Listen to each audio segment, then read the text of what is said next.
Do you know what it feels like to sit in a courtroom with cold steel around your wrists, while the very people you once saved now hold the power to save you? My name is Jessica.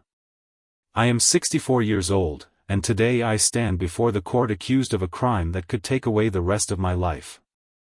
My eyes sting from tears that refuse to stop, but deep inside, my heart still beats with the same quiet pride that carried me through decades of struggle. Because long before these charges, long before this day, I once made a choice everyone said was foolish. I chose love over fear. It all began 25 years ago, on the coldest winter night I could remember. I was walking home from my late shift as a hotel cleaner when I saw them, 3 children, huddled together under a broken bus stop shelter. They were shivering, their clothes torn, their stomachs growling loud enough for me to hear as I passed. Most people would have walked by. In fact, they already had. That neighborhood wasn't kind to people like me, a poor black woman struggling with 2 jobs just to pay rent. And homeless kids? They were invisible to the world. But something about their eyes stopped me. The oldest boy had a defiant glare, like he dared the world to try and break him. The younger girl clutched a ragged doll with no arms, her cheeks hollow, her lips trembling. I stood frozen for a moment. My mind screamed, "Jessica, you can barely feed yourself. What are you doing?" But my heart whispered something louder, "If not you, then who?" That night, against every warning my neighbors had ever thrown at me, I brought them into my 1-bedroom apartment. The world mocked me. "She can't even pay her own bills," they said. "Why take on 3 strangers? She'll ruin her life." Even my own sister turned her back on me, calling me reckless and naive. But I had seen their eyes. And I couldn't unsee them. The years that followed were a storm of hunger, sickness, and endless whispers of scorn. I remember nights when I gave up my dinner so they could eat. Mornings when I worked until my hands bled, cleaning floors and scrubbing toilets, just to buy second-hand books for school. When one of them got sick, I sat awake all night, praying over their fever, terrified I would lose them. And yet, through every sacrifice, I held my head high. Because I knew, deep down, that kindness sown into the soil of struggle always grows into something greater. But life is cruel. And it doesn't always repay kindness right away. Somewhere along the way, I became entangled in something darker. A misunderstanding, a false accusation, twisted into charges that painted me as a criminal. And now, 25 years later, those very children, the ones I had rescued, sat in the courtroom as grown men and women, watching me from the gallery. Would they remember? Would they care? The gavel slammed. The prosecutor's voice cut like ice. "Jessica Coleman, you stand accused of crimes carrying a life sentence. How do you plead?" I opened my mouth, but before I could speak, my heart broke at the sight in front of me.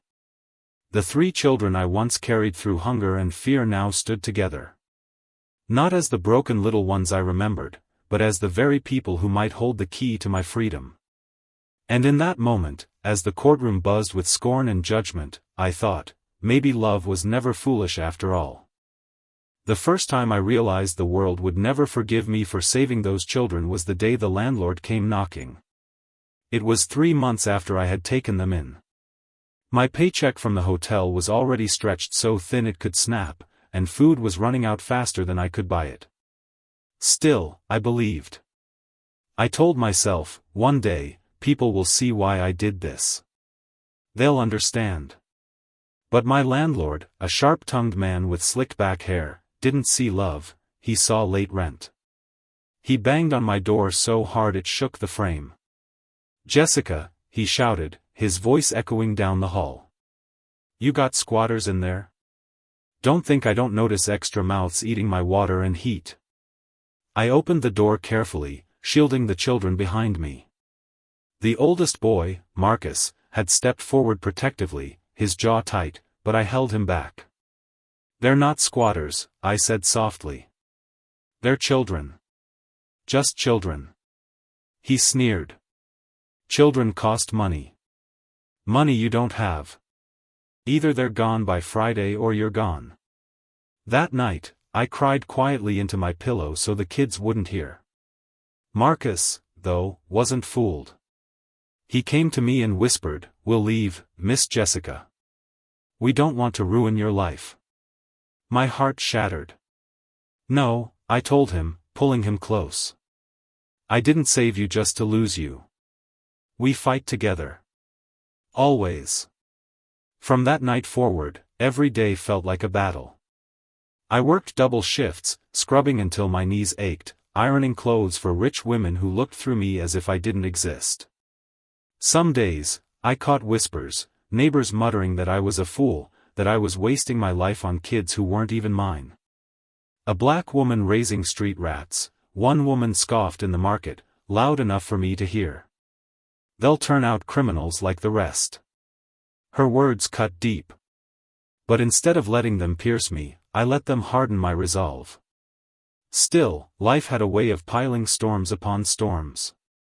One winter, the youngest, David, fell sick with pneumonia. I rushed him to the hospital, my hands trembling as I clutched him. The nurses looked at me with suspicion. "Are you his mother?" one asked, her tone laced with doubt. When I told them the truth, that I wasn't blood, but I was the only one he had, they raised eyebrows, whispering among themselves.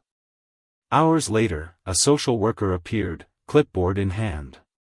"Miss Coleman," she said curtly, "you can't just take in children off the street without paperwork. This is highly irregular. You could face charges." Charges. That word hit me like ice water. "I couldn't leave them there," I pleaded. "They would have died." Her expression didn't soften. "Intentions don't matter in the eyes of the law. We'll be following up." And just like that, the shadow of the system crept into my life. From that day on, I felt eyes watching me, neighbors reporting, authorities questioning, paperwork I could never afford to file piling higher and higher. I lived in constant fear that someone would take them away. But I never let the children see my fear. To them, I was steady as the ground beneath their feet. When food was scarce, I told stories to distract their hungry bellies. When bullies at school called them orphans and charity cases, I stitched their torn clothes, kissed their foreheads, and reminded them, "You are loved." That's all that matters. Yet fate, it seemed, wasn't finished testing me. One evening, years later, long after the kids had grown into teenagers, something happened that would plant the seeds of the nightmare I faced today. A fire broke out in a neighbor's apartment. Chaos spread through the building.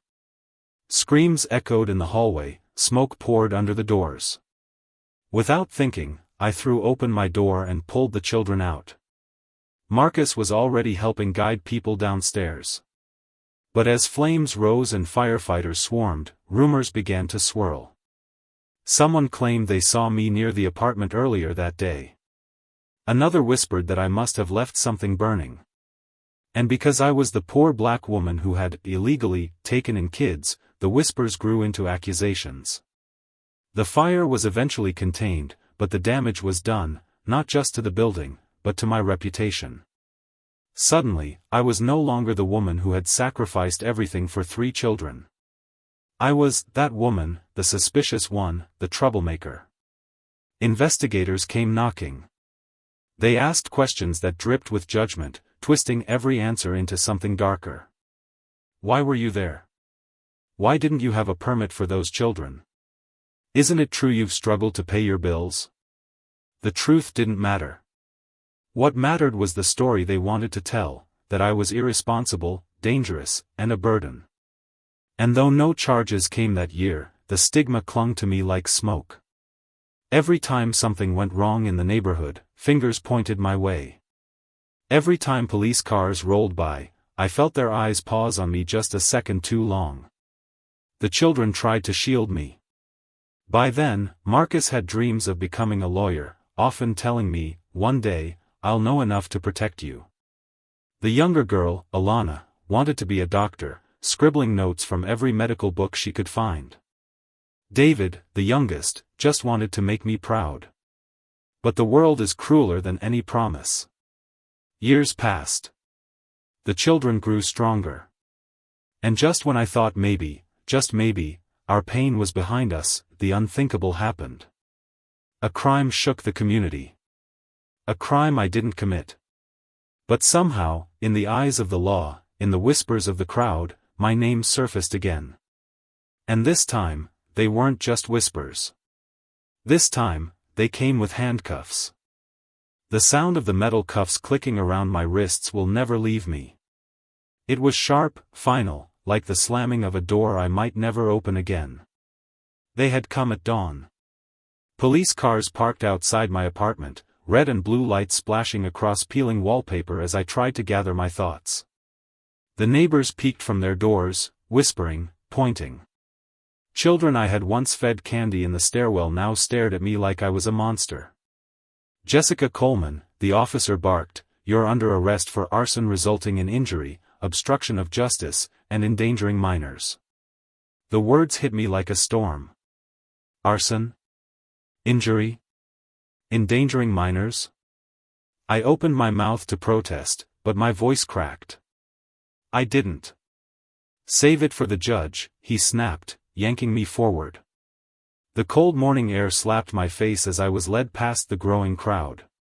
Cameras flashed. Reporters shouted questions, their voices slicing through the haze. "Ms. Coleman, did you set the fire on purpose? Are the children safe? Why were you even caring for them without adoption papers?" I felt the heat of shame crawl up my neck, but not because I was guilty. No. It was because the world had decided I was. Inside the courthouse, the air reeked of polish and old wood. The judge presided high above, his gaze cool, detached.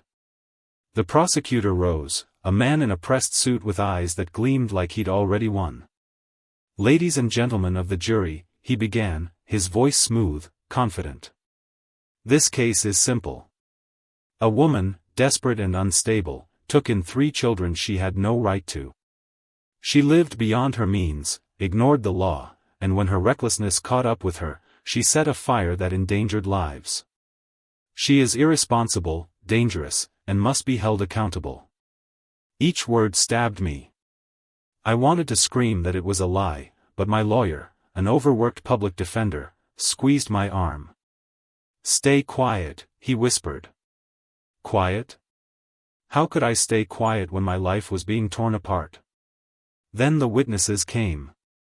A neighbor swore he saw me carrying something flammable. Another claimed I had threatened the landlord once in anger. A former co-worker, bitter from a long-forgotten dispute, painted me as unstable. It was as if the whole world had lined up to twist the knife. And where were the children? My eyes kept darting to the back of the courtroom, desperate for a glimpse. Finally, they appeared. Marcus, tall now, his shoulders squared like the lawyer he was training to be. Alana, her white coat folded neatly over her lap, a medical student at last. And David, the youngest, still with that soft heart in his eyes, now a community organizer who worked with shelters. For a moment, pride surged through me. They had become everything I had prayed they would be. Strong, determined, good. But then shame drowned the pride. Because here I was, in chains, accused of destroying the very values I had raised them with. The prosecutor's voice thundered again, "She put their lives at risk. And if the court does not act, she will do it again." I lowered my eyes. My public defender stammered through objections, his papers scattered, his words weak. He had too many cases, too little time. To him, I was just another file in a stack. The judge banged his gavel. "Order. We will reconvene tomorrow for final arguments." The courtroom emptied, but I remained, chained to the seat until the bailiff dragged me back. As I passed the gallery, my eyes met Marcus's. For a split second, I saw it, fire in his gaze. Not the fire of accusation, but of resolve. He leaned toward his siblings and whispered something I couldn't hear. Alana's lips pressed tight, David's fists clenched. And then I knew. They weren't going to stand by and watch me be buried alive. That night, as I lay on the thin cot in my cell, I clutched the memory of their faces like a lifeline. The guards thought they had stripped me of everything, but they hadn't. Not yet. Because love planted 25 years ago in the broken soil of poverty and pain, was finally taking root. The children I once saved were now grown. And deep down, I felt it in my bones, they were about to fight for me. That night, while I sat in the suffocating silence of my cell, 3 young adults gathered in Marcus's cramped apartment downtown. Papers, case files, and photographs were spread across the dining table like pieces of a broken puzzle. The glow of a single lamp cast their shadows long across the walls. Marcus slammed a file shut, frustration etched on his face. "They're railroading her," he said. His voice, deeper now than I remembered from his boyhood, carried the same defiance he once had when facing bullies at the playground. "The prosecution isn't interested in truth, they just want a conviction." Alana, still in her scrubs from the hospital, rubbed her temples. "They painted her like a monster in there. Did you hear the neighbor? Lying through his teeth like he knew what happened that night." Her voice cracked. "She gave up everything for us. We can't just sit here." David, the youngest, clenched his fists. "She saved my life when I was 5. I'd be dead in the street if not for her. Now they want to lock her away for the rest of her life? No. We fight. Whatever it takes." The room fell quiet for a moment, the weight of their shared past pressing in. They remembered nights when I skipped meals so they could eat, mornings when I walked them to school with worn shoes and tired eyes but still smiled like they were kings and queens. They remembered how I shielded them from a world that spit on kids like them. And now, it was their turn. Marcus spread out the court transcripts, pointing to inconsistencies. "Look here, the witness said he saw Jessica near the fire, but his timeline doesn't match the firefighter's report. If he's lying about that, what else is he lying about?" Alana flipped through medical reports. "The supposed injuries, they're blaming on her negligence? They don't even line up with the fire's cause. I've seen burns, smoke inhalation cases, these don't match the prosecutor's claims." David leaned forward, his voice fierce. "And what about the landlord? He hated her from the start. Always looking for a way to get rid of her. What if he had something to do with this?" Marcus's eyes narrowed. "Exactly what I was thinking. He stood to gain the insurance money from that fire. If we can prove he had motive, we can blow this whole case apart." The 3 siblings, bound not by blood, but by years of sacrifice, looked at each other with a silent vow. They would not let the woman who had raised them, who had carried them through fire and hunger, rot behind bars. The next morning, while I shuffled into court in shackles, the children I once saved began their fight. Marcus went to the law library, digging through archives, learning every precedent he could. He was still a law student, but his determination burned brighter than any degree. He knew he could at least find the cracks in the prosecution's case. Alana pulled shifts at the hospital, then used her access to study medical records and reports from the fire. She noticed discrepancies that no one else cared to see.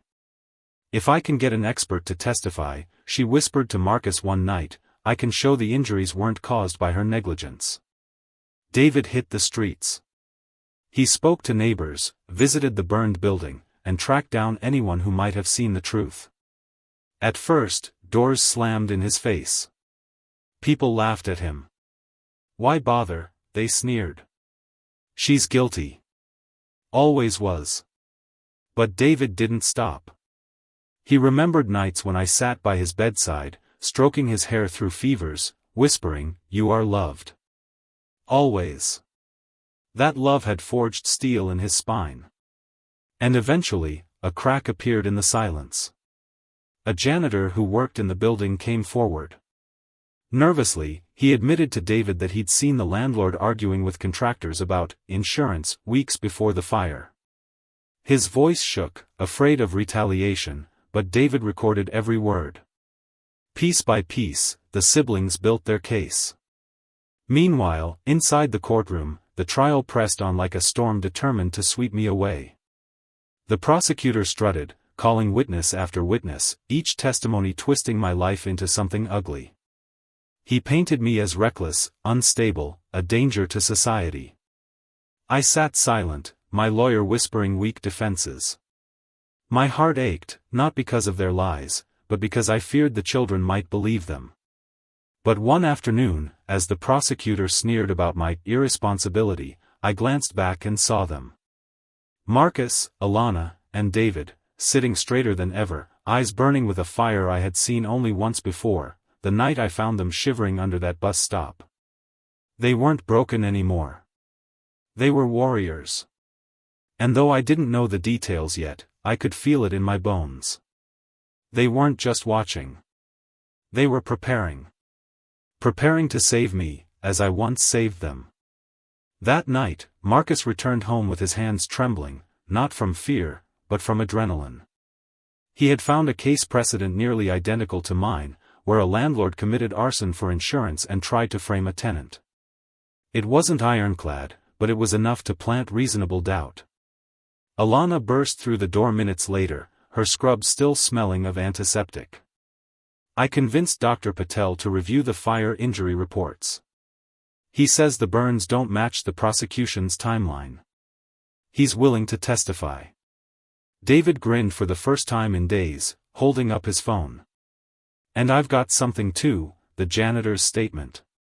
He swears the landlord had been planning to profit off this fire. The siblings stared at each other, realization dawning. They weren't powerless children anymore. They were about to turn the tide. When the trial resumed the next morning, the air in the courthouse was heavier than ever. The prosecution looked confident, polished, smug. Their witnesses lined up neatly, their narratives rehearsed to perfection. To the jury, it must have seemed airtight. But the children I raised were no longer sitting as silent observers. They had a plan. Marcus walked into the courtroom in his best suit, still worn and a little too big on his frame, but it carried a gravity beyond its fabric. He had filed a motion to present supplemental evidence. His voice wavered for only a second before steadying, carrying the conviction of a man who knew the truth was on his side. Your Honor, he began, we request to introduce new testimony and expert analysis that directly contradicts the prosecution's case. The prosecutor leapt to his feet. Objection. This is highly irregular. The defense is grasping at straws. But Marcus didn't flinch. Irregular is watching an innocent woman, who raised 3 children when no one else would, be condemned without the full truth being heard. This isn't grasping, Your Honor. This is justice. The judge regarded him for a long moment, tapping his gavel against the bench. Then, slowly, he nodded. Proceed. But you'd better have substance. The first crack came with Alana. She wasn't a lawyer, but when she took the stand, she spoke with the authority of someone who had lived in hospital corridors, who had memorized every scar and fever the children of poverty endure. She held up the medical reports, her voice calm, professional. These injuries the prosecution claims were caused by negligence? They don't align with the actual conditions of the fire. Based on the pattern of burns and smoke inhalation levels, the injuries occurred before the fire could have spread to those areas. That means something else was at play. The prosecutor tried to rattle her. And you're a licensed doctor, Miss Coleman? Not yet, she admitted, her chin lifting proudly. I'm a final-year medical student. But I studied under Dr. Patel, who has 20 years of experience in burn units. He corroborated my findings and is prepared to testify. Gasps rippled through the gallery. The judge raised an eyebrow. The prosecutor's smirk faltered. Next came David.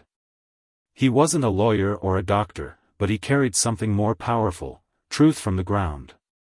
He stood nervously, his hands shaking, but his eyes steady. "I spoke to Mr. Harris," he said, nodding toward the back where the janitor now Saturday. "He told me the landlord argued with contractors about his insurance policy just weeks before the fire.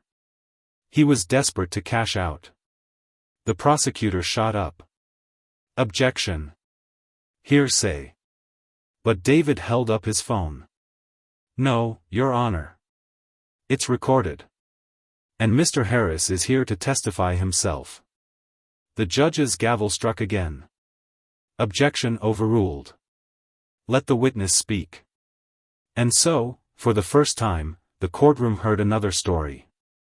One not of a reckless black woman destroying lives, but of a greedy landlord, setting up a building like tinder for profit. All the while, I sat frozen in my chair, chains cold against my skin.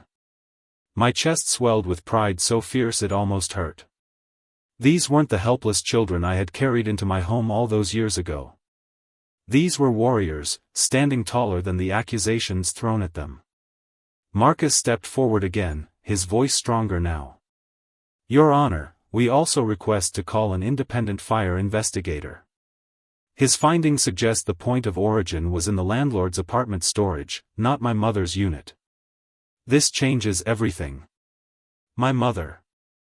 The word slipped out, and though Marcus caught himself, the courtroom was already buzzing. Not by blood. Not by law. But in truth, deeper than both. The judge leaned back, considering. "Very well. The investigator will be heard." The prosecutor sputtered, his carefully crafted case unraveling thread by thread. He still tried to fight, but the jury was listening differently now. Doubt had been planted. And doubt, once rooted, grows like wildfire. That evening, when court adjourned, I was led past the gallery once more. The bailiff tugged at my arm, but I slowed, my eyes meeting theirs. Marcus's jaw was set with determination. Alana's eyes glistened, but her smile was steady. David raised his fist just slightly, a signal of solidarity. For the first time since this nightmare began, hope flickered in my chest. Back in the holding cell, I closed my eyes and whispered a prayer, not for freedom, but for them. That the world would never again look at them as homeless kids, or orphans, but as the extraordinary souls they had become. Across town, the siblings gathered again at Marcus's apartment. This time, there was no despair in their voices, only strategy. "We've cracked the wall," Marcus said, spreading out the new evidence. "Now we push harder." Alana nodded. "I'll convince Dr. Patel to testify officially. If the jury hears it from an expert, it'll hold weight." David leaned forward, his voice fierce. "And I'll keep digging. People are starting to talk. The landlord's arrogance is catching up to him. Someone else knows more, I can feel it." The three of them locked eyes. They weren't just fighting for me anymore. They were fighting for the truth, for justice, for the love that had kept us alive when the world wanted us forgotten. And as the night stretched long, their voices grew steadier, their plan clearer. Because deep down, they knew something the prosecutor never understood. When love raises you, it doesn't make you weak. It makes you unstoppable. The courthouse buzzed like a hive when we returned the next morning. Reporters lined the steps, their microphones thrust forward as the story gained traction. What had once been a simple case of a reckless black woman now carried whispers of corruption, greed, and injustice. Cameras flashed, headlines churned, and inside the walls of the courtroom, something was shifting.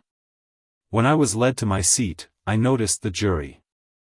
They no longer glanced at me with suspicion alone, some looked thoughtful, conflicted. The seeds my children had planted were beginning to take root. And then came Marcus. He rose from the defense table, his tie slightly crooked, his hands trembling for a split second before he stilled them on the podium. The prosecutor smirked, clearly amused at the sight of a law student daring to challenge him. But Marcus's eyes blazed with the same fire he'd had as a boy standing up to bullies on the playground. "Your Honor," he began, "I request permission to cross-examine the state's key witness." The judge regarded him carefully.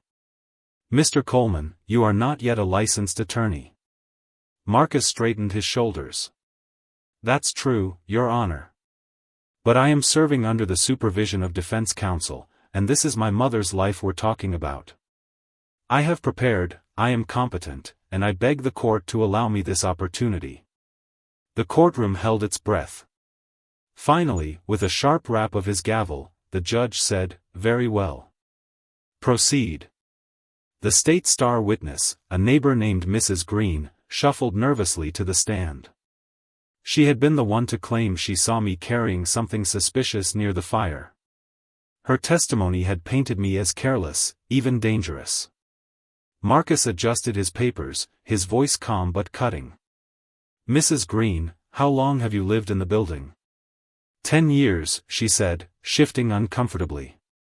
"And during that time, how many times have you reported my mother to the landlord for various complaints?" Her eyes flickered. I don't remember exactly. Would it surprise you if the record showed 16 reports? Marcus asked, holding up a stack of papers. "All against one tenant. My mother." The gallery stirred. Mrs. Green paled. Marcus stepped closer. "Tell me, Mrs. Green, do you remember the exact time you supposedly saw her carrying a container near the fire?" "Yes. Around 8 o'clock, she stammered." Marcus held up the firefighter's log. "Interesting. Because according to this report, the fire had already begun spreading at 7:45.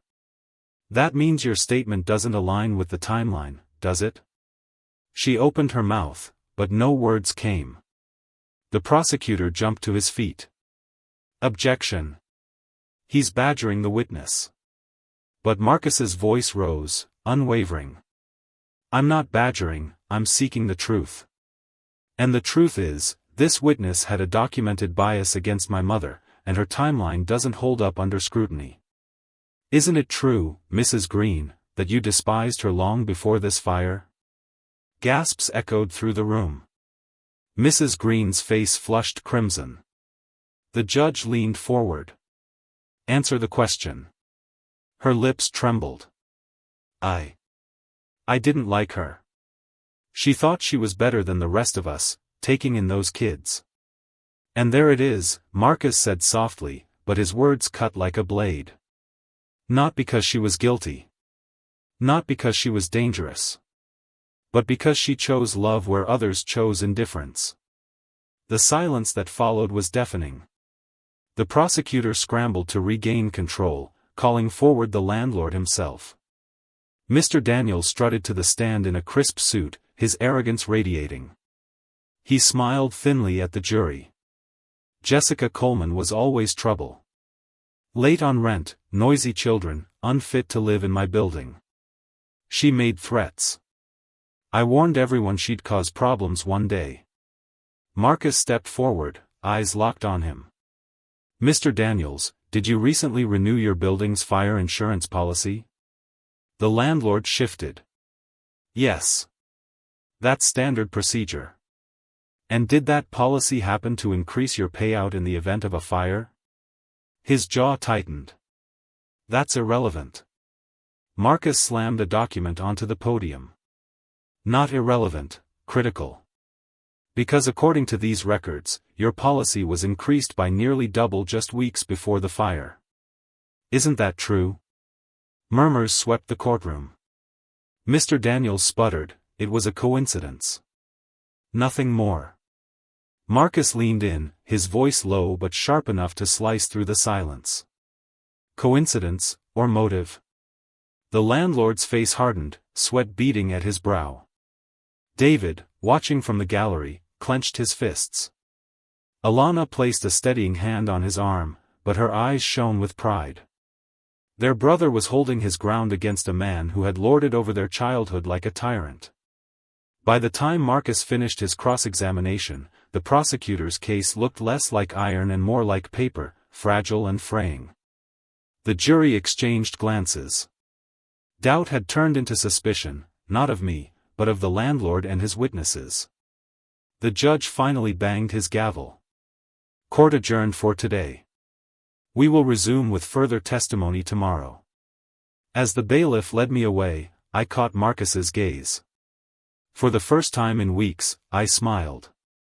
It was small, fleeting, but it carried every ounce of pride a mother, by blood or by choice, could hold. He had fought not with anger, but with truth. And the truth was beginning to shine through. That night, the siblings regrouped. Their small apartment was littered with papers, coffee cups, and exhaustion. But instead of despair, determination filled the air. Marcus sat heavily in a chair, rubbing his temples. We shook them today. But it's not over. The prosecutor will come back harder. Alana leaned against the counter, her voice steady. Then we'll be ready. I've confirmed Dr. Patel for testimony. He'll dismantle their medical claims. David paced the floor, restless. And I've got another lead. Someone else saw Daniels arguing with an insurance adjuster before the fire. If I can track them down, we'll nail him. The three of them exchanged weary smiles. They were tired, worn, but unstoppable.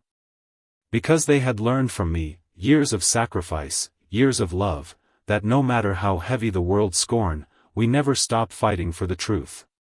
And in that moment, I knew something deep in my bones. This trial was no longer about survival. It was about redemption. The courtroom was unusually crowded that morning.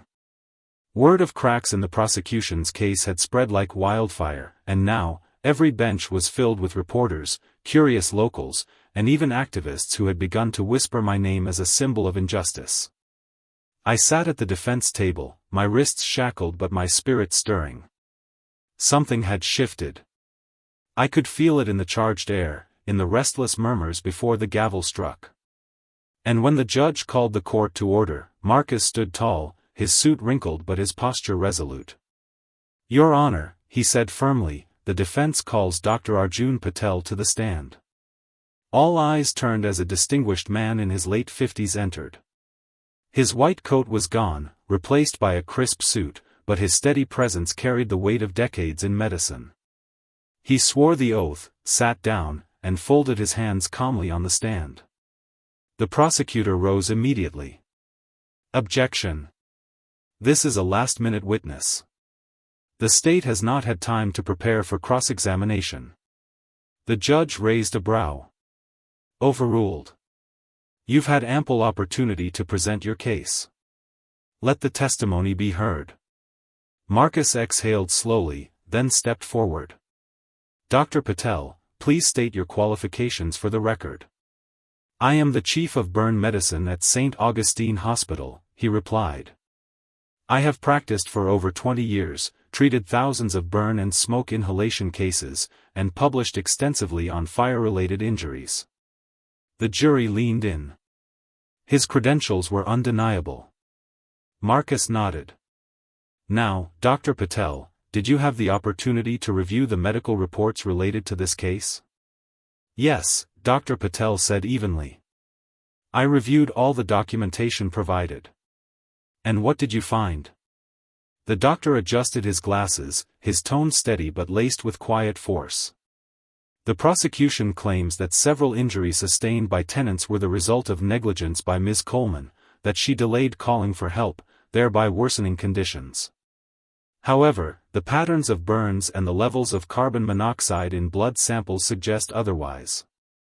These injuries occurred before the fire could have spread from Ms. Coleman's apartment. In fact, the fire's point of origin was inconsistent with the prosecution's narrative entirely. Gasps rippled through the room. I closed my eyes, whispering a prayer. Marcus pressed on. So, in your expert opinion, could my mother, Ms. Coleman, have been the cause of these injuries? Dr. Patel's voice was firm. No. Based on the evidence, the timeline presented against her is scientifically impossible. The prosecutor shot to his feet. Objection. Speculation. Overruled, the judge said sharply. The witness is an expert. Continue. Marcus's lips tightened into the faintest smile. Thank you, Dr. Patel. No further questions. When it was the prosecutor's turn, he strode up with forced confidence. Dr. Patel, you said, impossible. Isn't it true that medicine isn't absolute? That there is always some room for error? Dr. Patel met his gaze steadily. In some cases, yes. But here? The blood carbon monoxide levels cannot be ignored. They prove exposure before the fire could have reached those individuals. It's not a matter of opinion, it's fact. The prosecutor faltered, his face flushing. Well, perhaps Ms. Coleman still contributed through recklessness. Dr. Patel cut him off with the precision of a scalpel. Recklessness does not alter physics. Fires do not bend timelines to suit prosecutions. The courtroom erupted in murmurs. The judge's gavel slammed. Order. But the damage was done. The prosecution had been gutted in front of everyone. As I sat there, tears threatened my eyes. For so long, I had carried the weight of being dismissed, disbelieved, unseen. And now, finally, a voice of authority had spoken for me. But it wasn't just Dr. Patel. It was Alana, who had begged him to review those files. It was Marcus, who had fought tooth and nail to bring him in. It was David, whose determination had unearthed the truth about the landlord. It was all three of them, my children, my legacy, who had forced the truth into the light. After court adjourned, the siblings gathered in the hallway, the press swarming them with questions. Microphones shoved forward, cameras flashing. "Are you confident your mother will be freed?" one reporter asked. Marcus stood tall, his voice steady. "She is innocent. And we will prove it." Alana added, "This case was built on prejudice and lies. Today, you saw the truth begin to break through." David leaned forward, his youthful fire shining. "We're not just fighting for her. We're fighting for anyone who's ever been silenced because of who they are, or where they come from." Their words lit the hallway like a torch. Reporters scribbled furiously. And for the first time, the narrative in the media began to shift. I wasn't just a defendant anymore, I was a woman wronged, with children brave enough to fight back. That night, back in my cell, I pressed my palms together in prayer. The walls were cold, the cot thin, but warmth spread through me. I remembered the night I found them, three shivering souls no one wanted, and how I chose love anyway. And now, 25 years later, that love was choosing me. For the first time, I allowed myself to hope. Because tomorrow, the truth wouldn't just whisper. Tomorrow, it would roar. The city seemed to breathe differently after Dr. Patel's testimony. Headlines screamed, "Expert witness casts doubt on prosecution," and "Injustice in the making." For the first time since my arrest, the tide of public opinion began to shift. But Marcus knew one expert wasn't enough. The prosecution still had resources, connections, and every reason to push harder. If they couldn't prove me guilty with science, they would try to bury me in suspicion. That night, while Marcus pored over legal strategy and Alana coordinated Dr. Patel's official affidavit, David was restless.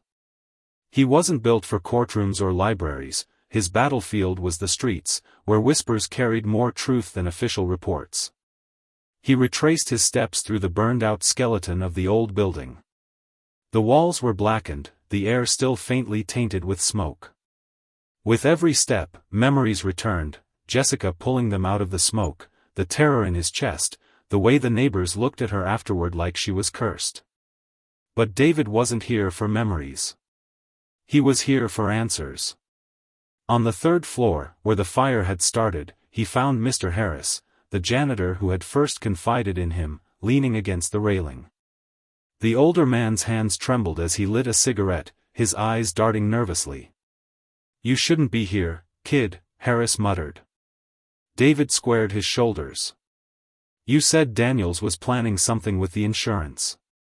"That's not enough, we need proof." Harris exhaled smoke, the lines on his face deepening. "Proof will get me killed. Daniels has friends. Powerful ones. You think they'll let me walk free if I talk? David's jaw clenched. My mom's facing life in prison for something she didn't do. You saw her. You know she didn't cause this fire. The janitor's eyes flickered with guilt. He crushed the cigarette beneath his boot. There's someone else, he whispered. A contractor. Name's Victor Alvarez. Daniels hired him to fix up the wiring before the fire. Told him to leave it faulty. Insurance would pay out big after the place went up. David's heart pounded. Where do I find him? Harris hesitated, then scribbled an address on a scrap of paper. But listen, kid, if Daniels knows you're asking questions, you're in danger too. David folded the paper carefully. So was I when I was 5 years old and starving on the street. She saved me then. Now it's my turn. That night, David tracked down the address, a rundown house on the outskirts of the city. He knocked once, twice. Finally, the door creaked open, and a tired man with hollow eyes peered out. Victor Alvarez? David asked. Who's asking? The man muttered. My name's David. I'm here about the fire. About Daniels. At the mention of the landlord's name, Victor stiffened. I don't know anything. He moved to shut the door, but David shoved his foot in. Please, David said, his voice raw. My mom's going to prison for the rest of her life. I was one of the kids she saved that night. She raised me when no one else would. If she goes down, it's for something you know the truth about. Victor's eyes darted, his breath uneven. He rubbed his hands together, whispering, Daniels promised me money if I just looked the other way. Told me to leave the wiring faulty. I didn't know it would cause that. David leaned in, desperate. Then tell the court. Swear it. You can stop this. Victor shook his head violently. If I testify, I'm a dead man. David pulled out his phone, his voice trembling but fierce. Then at least let me record you. Something, anything, so people know the truth. The man's chest heaved as silence stretched.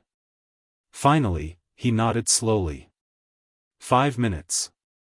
That's all I'll give you. Back at Marcus's apartment, the siblings huddled around David's phone as Victor's recorded confession played. Daniels told me to tamper with the wiring. Said it'd look like an accident. He wanted the insurance money. I shouldn't have done it, but I swear, I never thought anyone would get hurt. Jessica Coleman had nothing to do with it. The recording ended, leaving the room heavy with silence. Marcus exhaled shakily. This could blow the case wide open. Alana frowned. But will it hold up? Danielle's lawyers will attack it, say it's coerced, unreliable. David's hands curled into fists. Then we get him to court.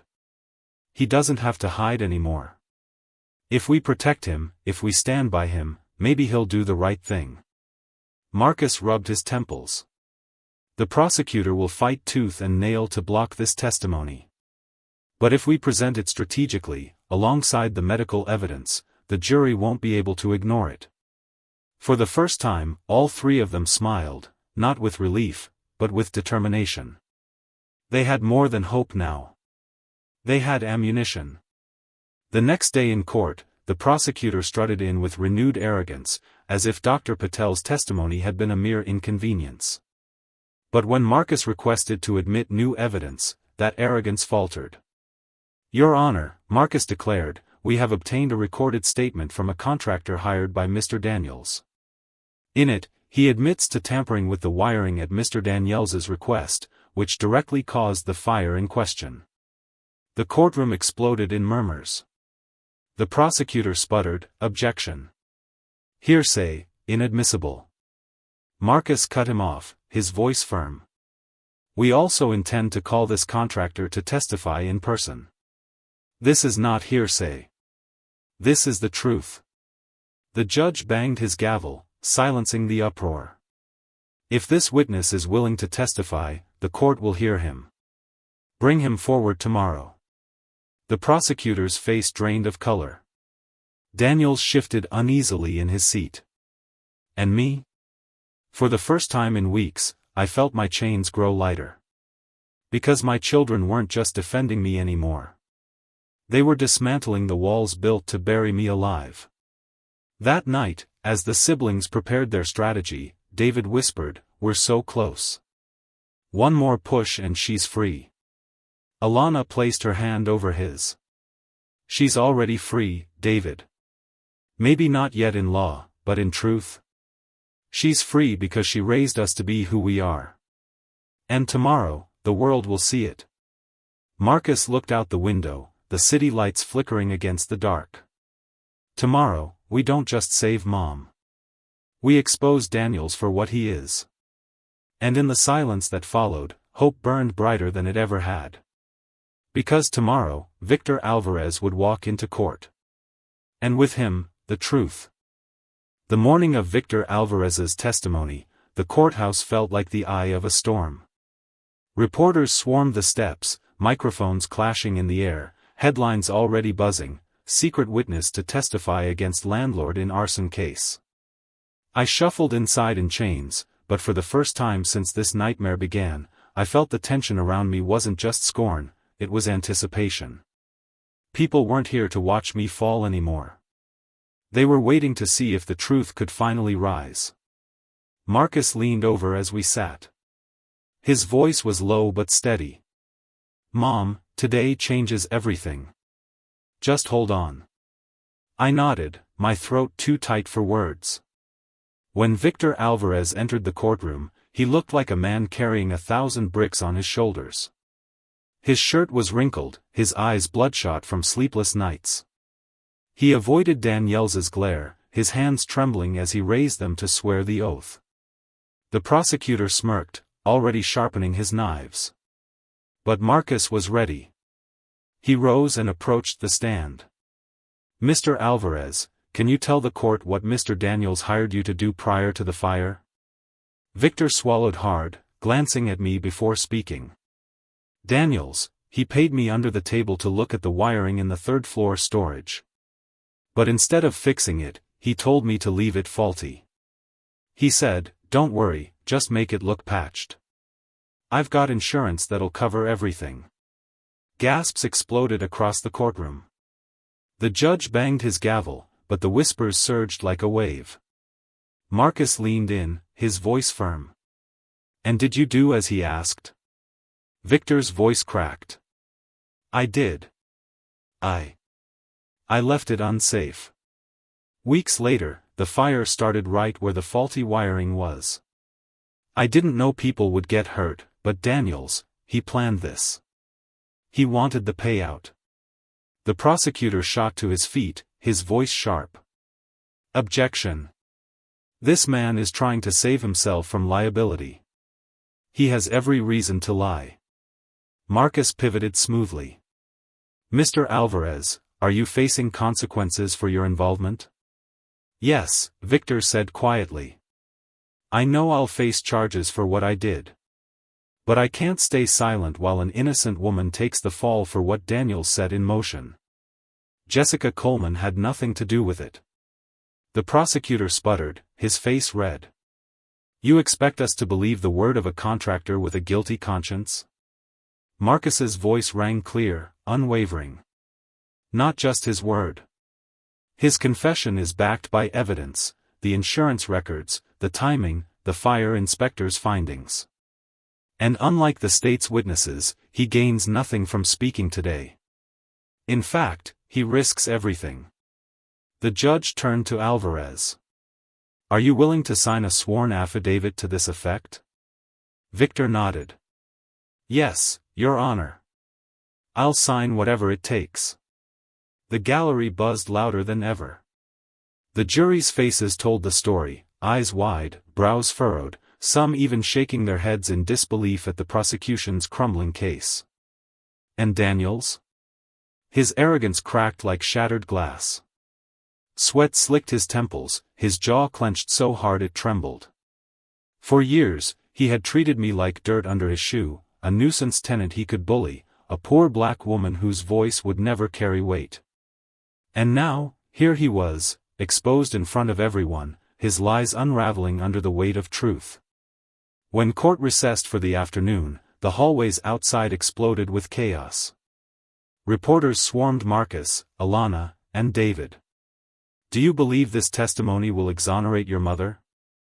Are you planning civil charges against Daniels? Did you expect a contractor to confess?"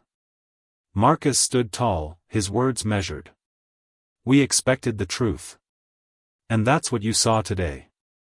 Alana added, her voice steady but tinged with fire, "For years, people dismissed her because she wasn't blood, because she was black, because she was poor.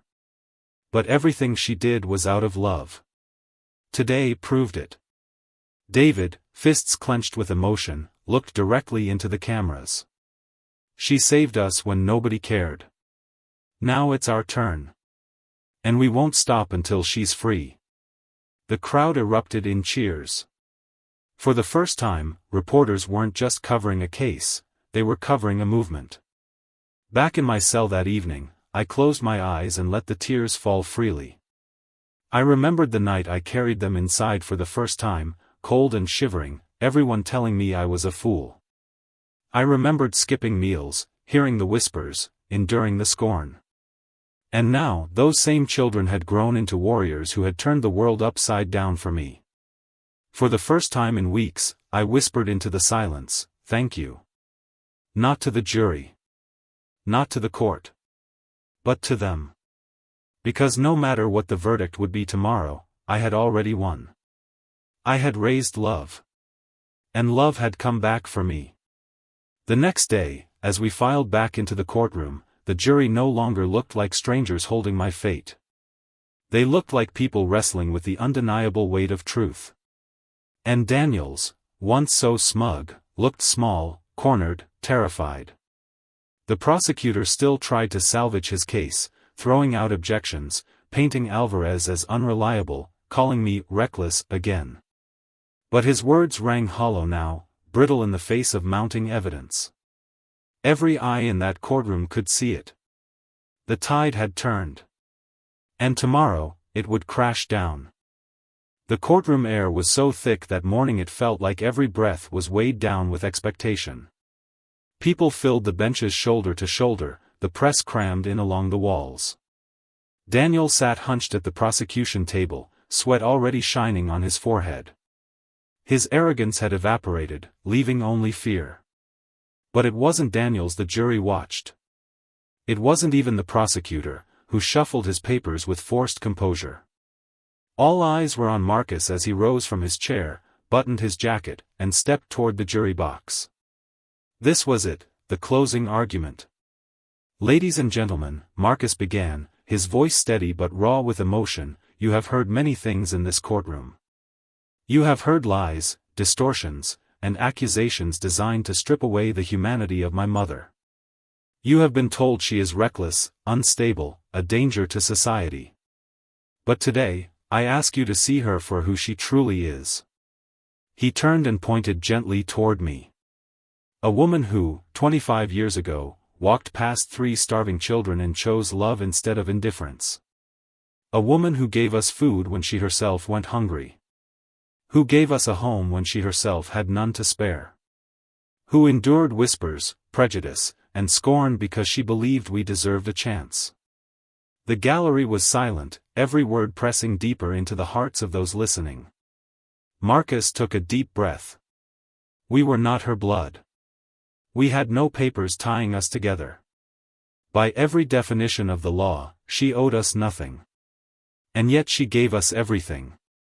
And now, those same sacrifices are being twisted into a weapon against her. They want to make you believe that a woman capable of that kind of love is capable of burning down a building for spite. That she would endanger the very children she fought to protect. He shook his head, his voice breaking slightly.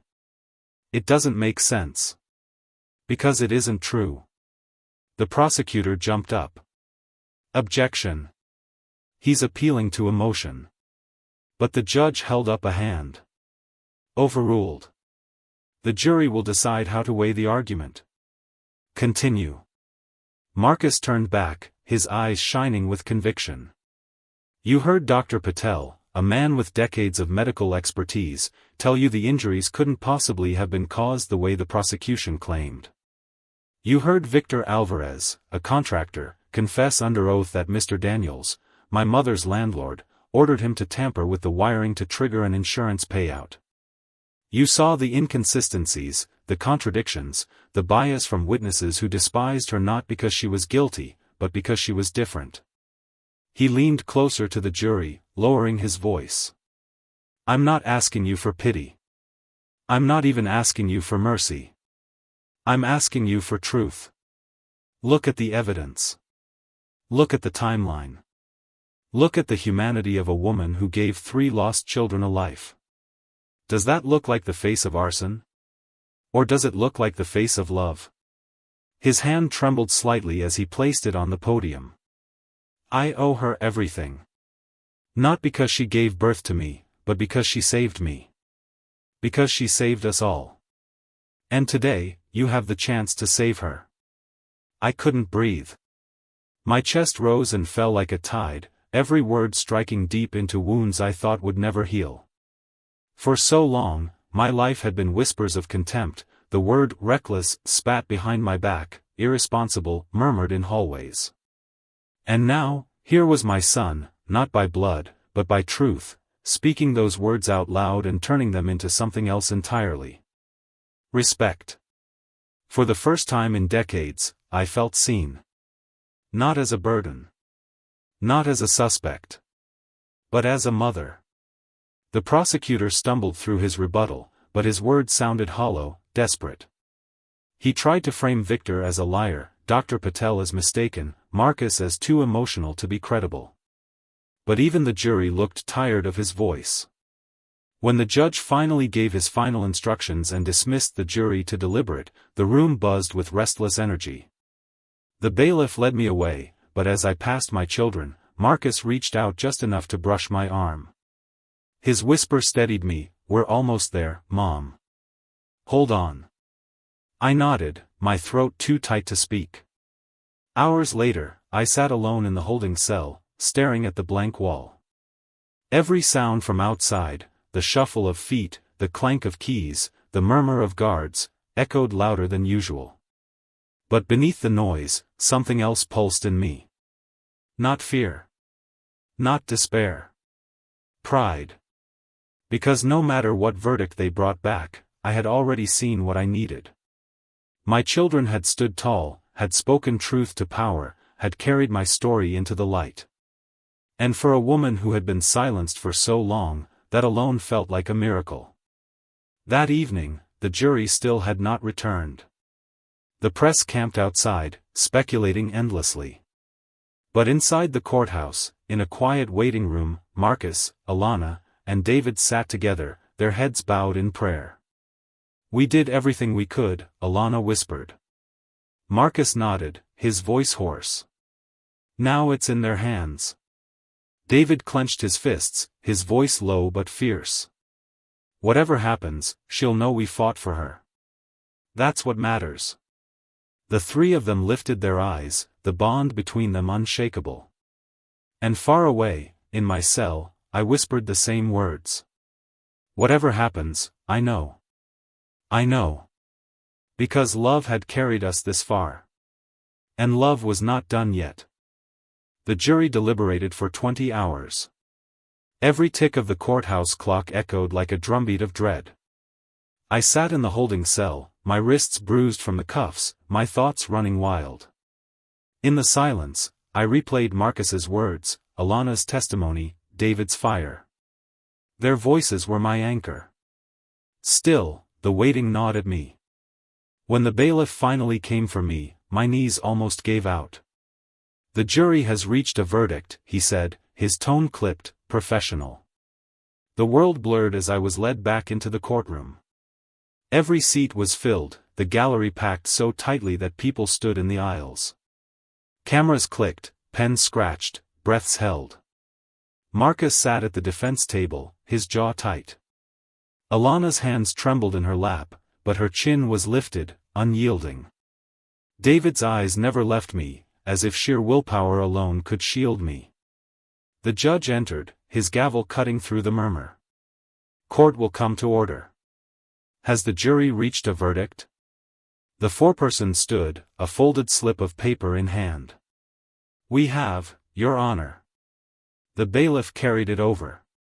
The judge opened it slowly, the silence thick as tar.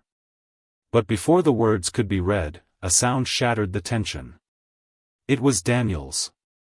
The landlord shifted in his seat, his face pale and slick with sweat. His leg jiggled violently, his hands gripping the edge of the table. Everyone noticed, the man who had strutted into court so sure of himself was unraveling.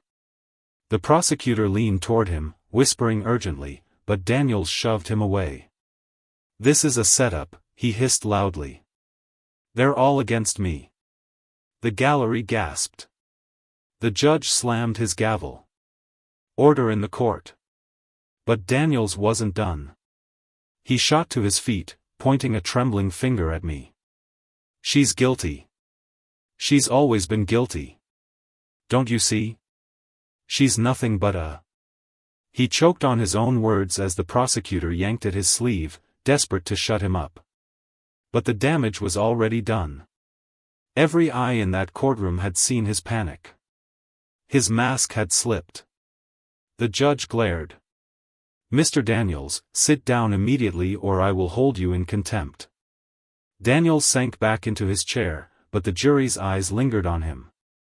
The seeds Marcus had planted, the doubts Alana and David had raised, Daniels had just watered them with his own fear.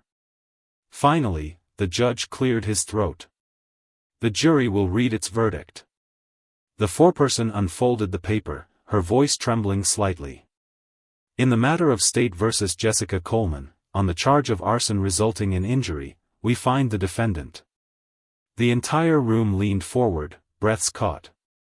Not guilty. A collective gasp swept the courtroom, followed by murmurs that swelled into astonished cries. Tears burned my eyes. The cuffs around my wrists suddenly felt weightless. The foreperson continued. On the charge of obstruction of justice, not guilty. On the charge of endangering minors, not guilty. Each word was a hammer striking down the chains that had bound me. The gallery erupted. Some cried. Some clapped before the judge's gavel restored order. My children surged forward, tears streaming, their hands reaching for me. Marcus gripped my arm, whispering fiercely, "We did it, Mom. We did it." Alana pressed her forehead to mine, her voice breaking. "You're free." David clung to me, his shoulders shaking with sobs. "They can't take you from us. Not ever again." I closed my eyes, drinking in their voices, their touch. For 25 years I had carried the weight of the world for them. And now, they had carried me. But the courtroom wasn't finished. The prosecutor, red-faced and furious, demanded, "Your Honor, this is outrageous." The judge cut him off sharply. What's outrageous is the abuse of this court by those who sought to twist the truth. Mr. Daniels, based on the testimony of Victor Alvarez and the evidence presented, you are hereby remanded into custody pending charges of insurance fraud, conspiracy, and arson. The bailiffs moved toward Daniels. He sputtered, his face crumpling. "This isn't fair. She's nothing. I built that building, I." His words dissolved into chaos as the bailiffs cuffed him, dragging him toward the exit. For once, no one defended him. The gallery erupted again, this time in cheers. And I sat there, stunned, tears streaming, realizing that the scorn I had carried for so long was gone. In its place was something I had never expected, respect. That night, after the reporters swarmed us and the legal documents were signed, I walked out of the courthouse a free woman. The cool evening air wrapped around me like a blessing. Marcus, Alana, and David flanked me, holding my hands as cameras flashed. Someone shouted, "Jessica, how does it feel to be free?" I paused, my voice steady though my heart trembled. It feels like love won. The crowd erupted in applause. And as I looked at my children, my family, I knew the truth. Scorn had tried to break me. Injustice had tried to bury me. But love had carried me into freedom. And love would carry me home. When the courthouse doors swung open that evening, the crowd outside erupted like a tidal wave. People pressed against the barricades, cameras flashing, voices shouting my name. For 25 years, I had lived in the shadows of scorn, carrying the weight of whispers and prejudice. And now, for the first time, I walked into the light. Flanked by Marcus, Alana, and David, I felt the warmth of their hands steadying me. The bailiff had removed my cuffs minutes before, but the true freedom was not just the absence of steel, it was the sight of strangers applauding, some even weeping, as though my story had touched something deep in them. Jessica. Jessica, reporters cried. How does it feel to be free? What do you want to say to the people? I stopped on the courthouse steps, the sunset bleeding gold behind me. My voice trembled, but it carried. I want to say this: love is never foolish. 25 years ago, I chose love when I took in 3 children no one else wanted. People mocked me, told me I'd ruin my life. But today, those children saved me. That is the power of love. The crowd roared with applause. The next morning, headlines filled the newsstands. Mother of Justice, Jessica Coleman acquitted. From scorn to salvation, children save woman who saved them. Landlord charged in arson scheme, innocent tenant walks free. On social media, my name trended. Strangers wrote messages, Jessica is proof love always comes back. We need more people like her in this world. She raised warriors. I sat at Marcus's apartment, finally out of a cell, sipping tea Alana had made. It tasted like freedom, like peace. David had fallen asleep on the couch, exhaustion catching up to him, but his hand still clutched my sleeve, as if afraid I'd vanish. Marcus turned on the TV. The news anchor's voice was calm, reverent. What began as a criminal trial ended as a story of redemption. Jessica Coleman, who once took in 3 homeless children despite poverty and ridicule, was acquitted yesterday of all charges. Her case has ignited a national conversation about justice, prejudice, and the resilience of love. I closed my eyes. For so long, the world had called me reckless, naive, even dangerous. And now they were calling me something else entirely. Respectable. Worthy. A mother. Later that week, the mayor invited us to City Hall. Cameras rolled as he handed me a framed certificate. Jessica Coleman, he said, your story reminds us all that kindness is not weakness. We honor you today as a mother whose love transformed lives and exposed injustice. Applause filled the chamber. I tried to hold back tears, but when I looked at my children, standing tall, proud, radiant, I let them fall freely. Marcus whispered, "You deserve this, Mom." Alana added softly, "The world is finally seeing what we always knew." David grinned through his tears.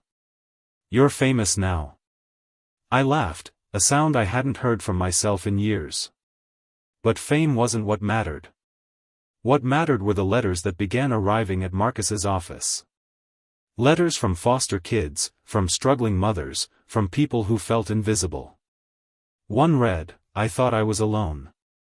Your story gave me hope." Another, "I want to be the kind of person who chooses love, even when it's hard."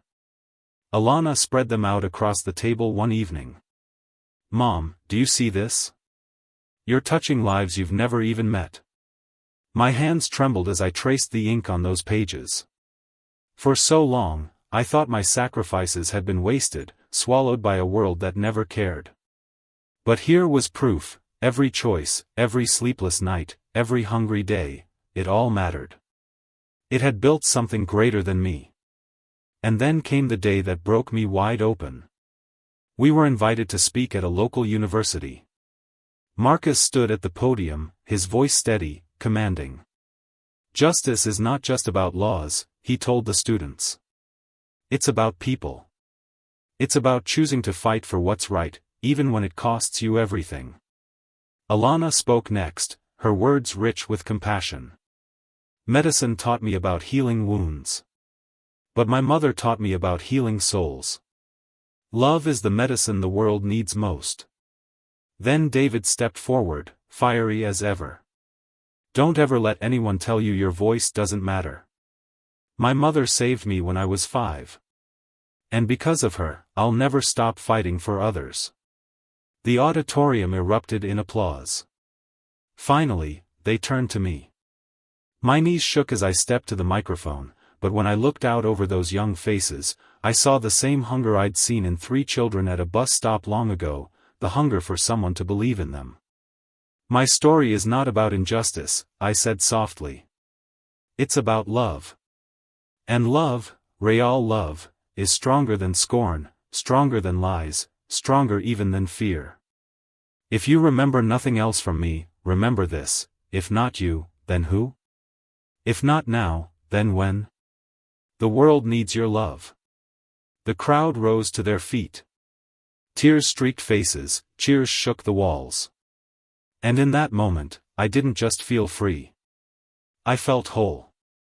That night, back at Marcus's apartment, we sat together around the dinner table. No cameras, no microphones, just us. David passed me the bread. Mom, he said, smiling, we stopped your life sentence. But the truth is, you stopped ours a long time ago. You saved us from a lifetime of despair. Alana squeezed my hand. You gave us life before the law ever tried to take yours. Marcus lifted his glass. To Mom, the bravest woman I've ever known. We clinked glasses, laughter mingling with tears. And as I looked around at the family I had built, not through blood, but through love, I knew the verdict that mattered most had already been given. Life. Not the sentence. The gift. For 25 years, the world told me love was foolish. But today, the world had seen the truth. Love was justice. And justice had a mother's face. The weeks after my acquittal passed in a blur of noise and light. Everywhere I went, people wanted to shake my hand, to tell me they believed in me, to say I was an inspiration. Strangers stopped me on the street with tears in their eyes. Reporters sent endless requests for interviews. Organizations called, offering awards, platforms, book deals. But inside, I remained the same woman who once worked 2 jobs and gave up dinners so 3 children could eat. Fame had never been my goal. My only goal had been love. One evening, after yet another interview request, Marcus asked gently, Mom, are you sure you don't want to take some of these opportunities? You could have a national platform, tell your story everywhere. I smiled at him. Marcus, I don't need the world to know my name. I just need the children in this city, the ones still hungry, still cold, to know they matter. That's where my voice belongs. Alana nodded, tears in her eyes. That's exactly who you've always been. David grinned. Humble but proud. That's you, Mom. Meanwhile, Danielle's world collapsed. The news was relentless: landlord indicted for arson conspiracy. Former tenants testify against Daniels. Insurance fraud case expands. He was led into his own courtroom in cuffs, his arrogance gone, replaced with desperation. For years, he had lorded over me, mocking my poverty, sneering at my sacrifices. And now, he sat where I once sat, the weight of justice pressing down on him. I didn't attend his hearings, though people urged me to. He deserves to see you there, they said. But I shook my head. I don't need to watch him fall. I already have what I need. My freedom.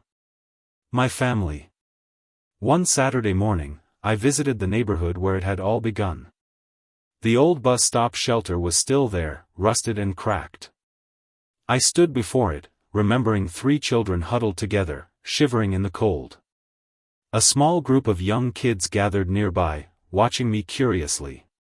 One little girl, no more than 7, tugged on my sleeve. "Are you the lady from TV? The one who saved the kids?" I knelt, meeting her wide eyes. "Yes, sweetheart. But do you know the truth? They saved me too." Her smile was shy but bright, and I knew in that moment what I wanted to do. That week, with Marcus's legal knowledge, Alana's medical training, and David's community connections, we began building something new, a foundation to help homeless children find homes, education, and protection from the cruelty of the world. We called it the Coleman House. The opening day was modest. No red carpets, no flashing lights, just a simple community center with warm food, clean clothes, and beds for those who had none. Yet to me, it felt grander than any award or headline. As I stood at the entrance, children filed in, thin, hungry, eyes wide with fear. I saw myself again, 25 years ago, standing before 3 children under a bus stop. And just as then, I opened my arms. "You're safe here," I told them. "You are loved here." The press still followed my story, of course. From defendant to defender, one headline read. But I let Marcus handle the cameras, Alana handle the health clinics we ran, and David rally volunteers on the streets. My role was quieter, sitting with children, reading stories, cooking meals, reminding them of something simple but powerful: you matter. Because that was the truth I had learned in the hardest way. That was the truth that had saved my life. As Daniel's trial dragged on, people asked if I wanted revenge. If I wanted to see him rot in a cell the way he had tried to bury me. But revenge wasn't in my heart. One evening, Alana asked, "Don't you ever want to look him in the eye and say, 'Now it's your turn'?" I shook my head softly. "No, darling. Because if I waste my freedom on hate, then I'm still a prisoner. Justice is enough. Love has already won." They looked at me in awe, and I saw in their faces the very thing I had prayed they would grow into, not bitterness, but strength. Weeks later, Daniels was convicted on multiple charges. The news reported his sentence with dramatic flair, but I didn't watch. Instead, I sat at the Coleman house with a group of children, reading a story aloud. When I finished, one little boy asked, "Miss Jessica, are you a hero?" I smiled, my eyes warm. "No, sweetheart. I'm just a mother. And sometimes, being a mother is the greatest hero there is." That night, as I walked home with Marcus, Alana, and David, the city lights glowing above us, David slipped his arm through mine. "You know what, Mom," he said.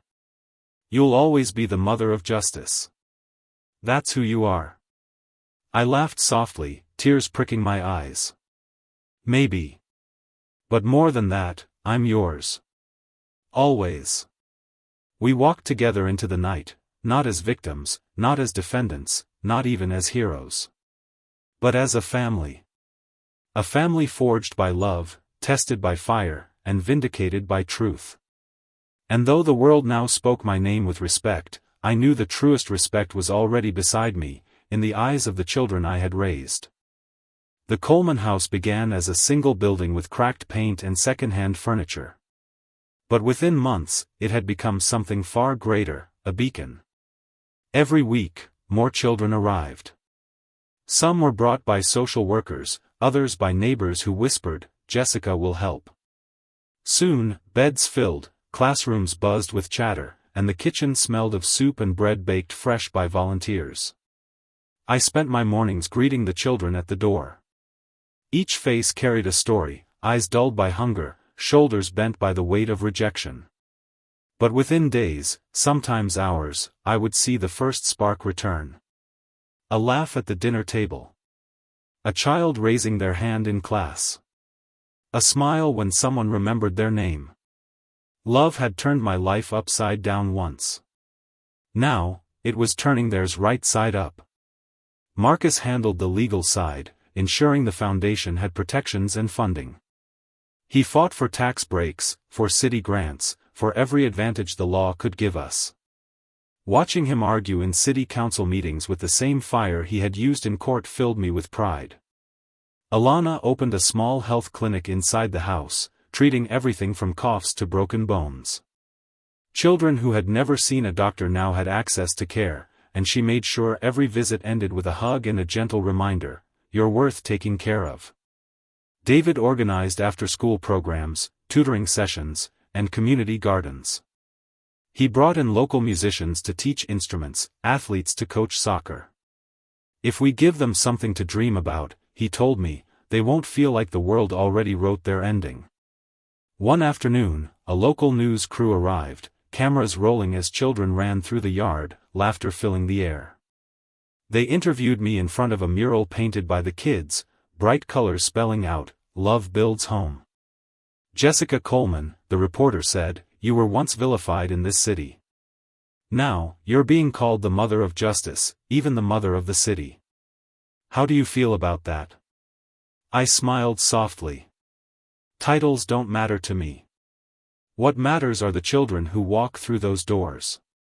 If they feel loved, if they feel safe, that is enough.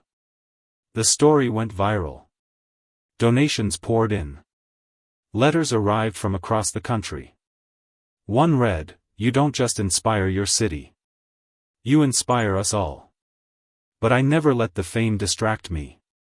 Each night, I sat with the children for dinner, ladling soup into bowls, reminding them that I was not a symbol, I was simply their mother for as long as they needed one. Still, the impact grew beyond anything I had imagined. A year after our opening, the Coleman house expanded to 3 buildings. Then 5.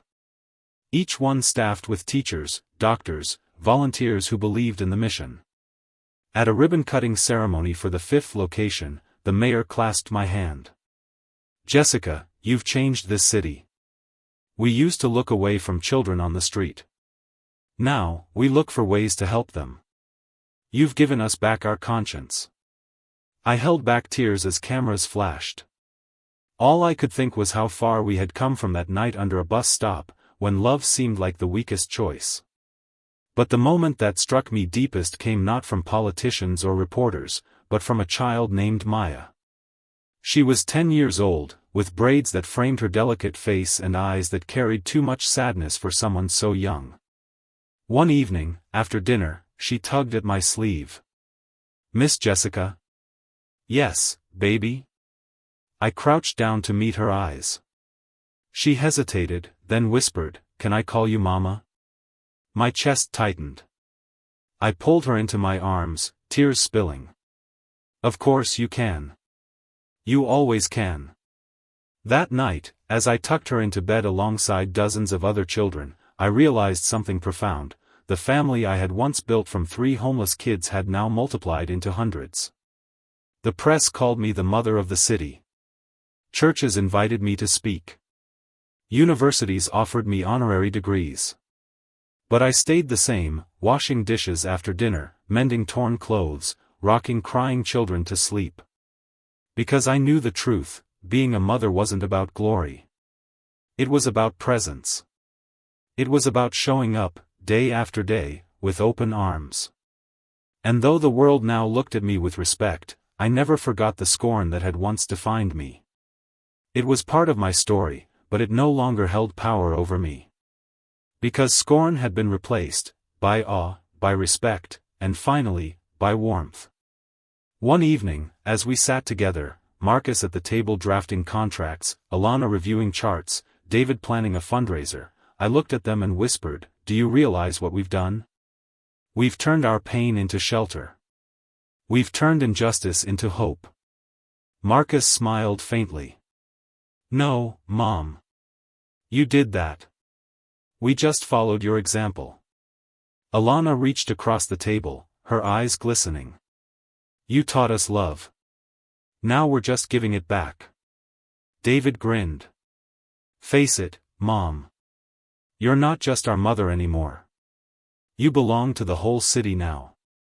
I laughed softly, brushing away tears. "Maybe so. But you'll always be my first children. My forever children." That night, as I walked through the halls of the Coleman house, I paused at each room, watching children sleep, their breathing soft and even, their faces finally at peace. And I thought back to that night long ago, when 3 little ones clung to each other under a bus stop, invisible to the world. Back then, I had whispered to myself, if not you, then who? Now, as I looked at rows of sleeping children, I whispered again, this time with a smile. If not me, then us. If not now, then forever. It started with a letter from Washington.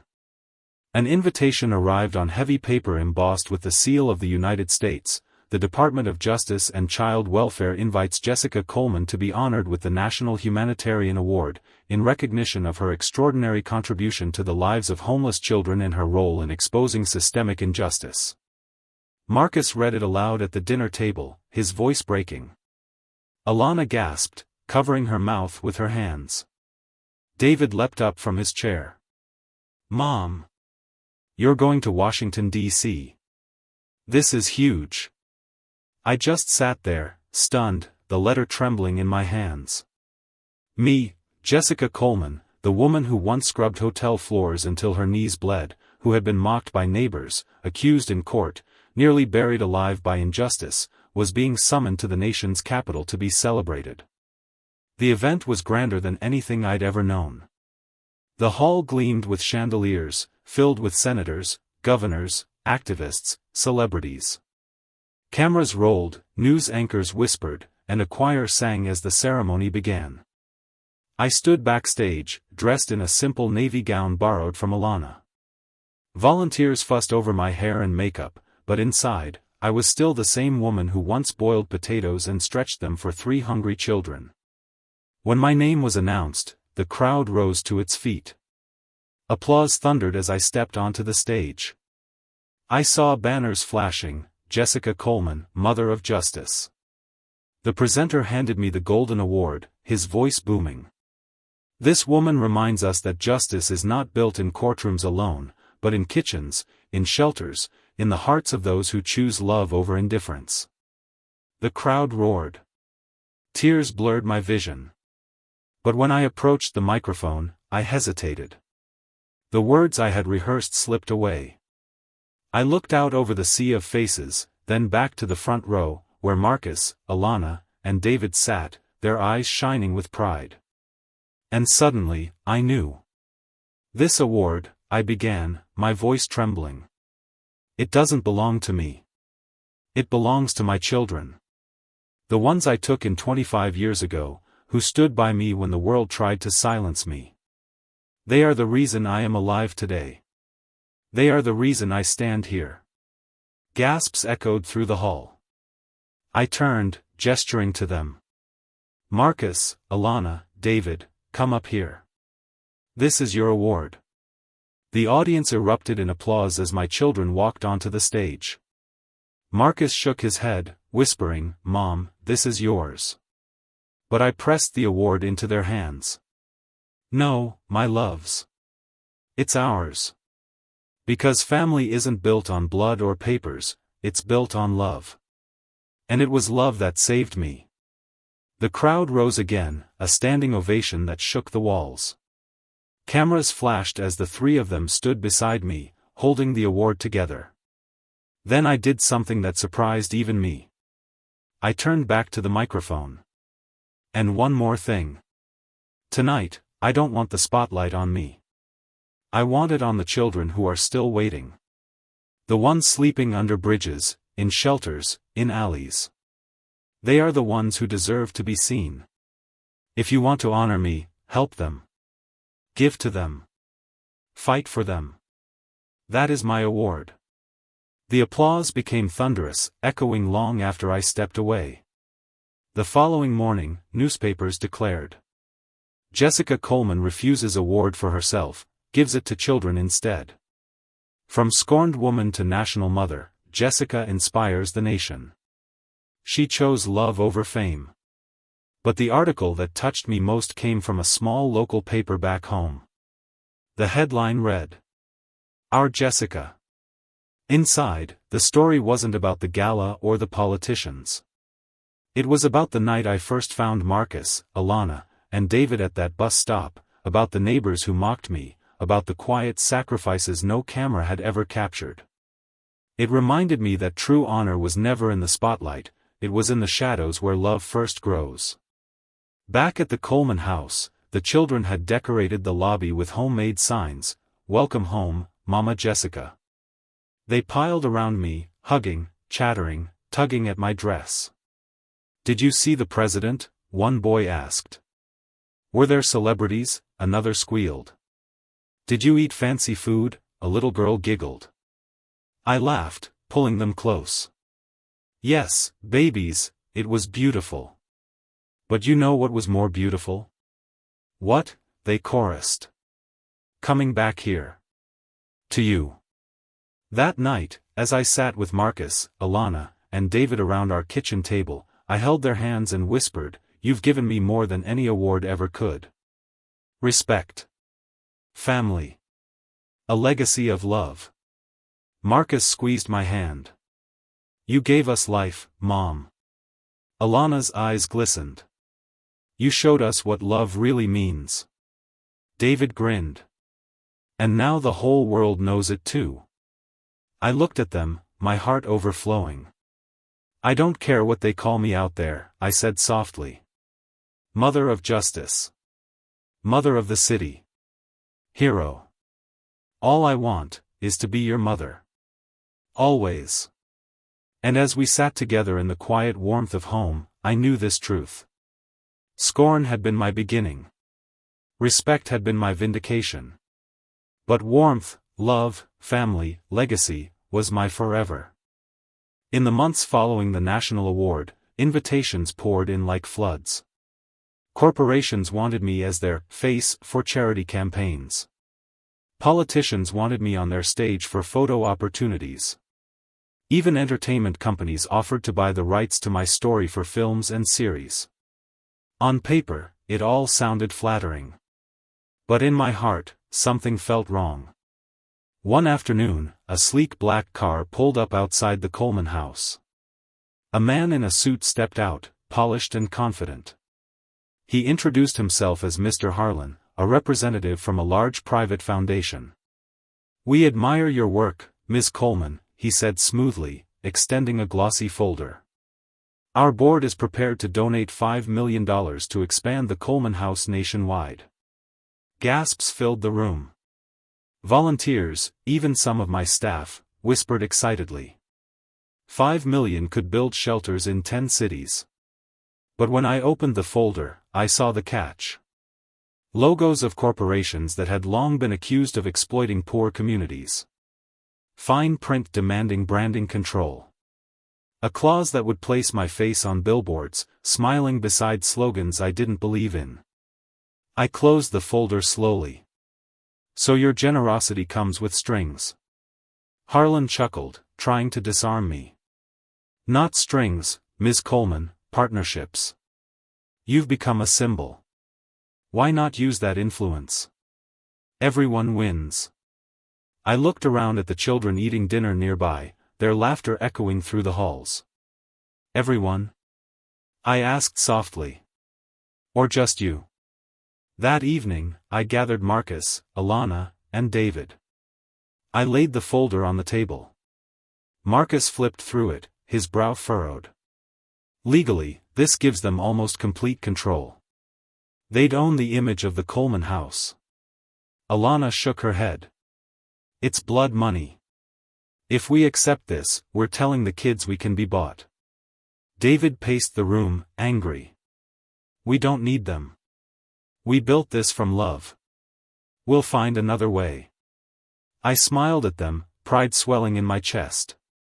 "You're right. We didn't survive scorn and injustice just to sell our souls to the highest bidder." The rejection made headlines. Jessica Coleman turns down $5 million corporate offer. Some praised me as incorruptible. Others sneered, calling me foolish, claiming I'd doomed the foundation to collapse. But the children kept coming.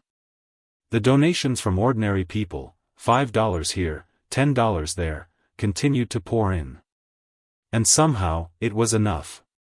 Not everyone was pleased, though. A week later, I received an anonymous letter slipped under our door. If you don't learn to play the game will crush you. The Coleman house won't survive without powerful friends. The words chilled me, but I refused to let fear take root. I had faced worse. That night, I walked through the halls, watching the children sleep. Their breaths rose and fell softly, their small hands clutching blankets.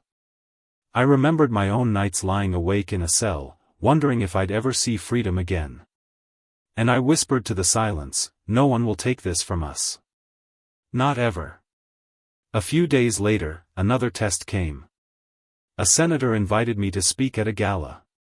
The promise, national funding if I endorsed his campaign.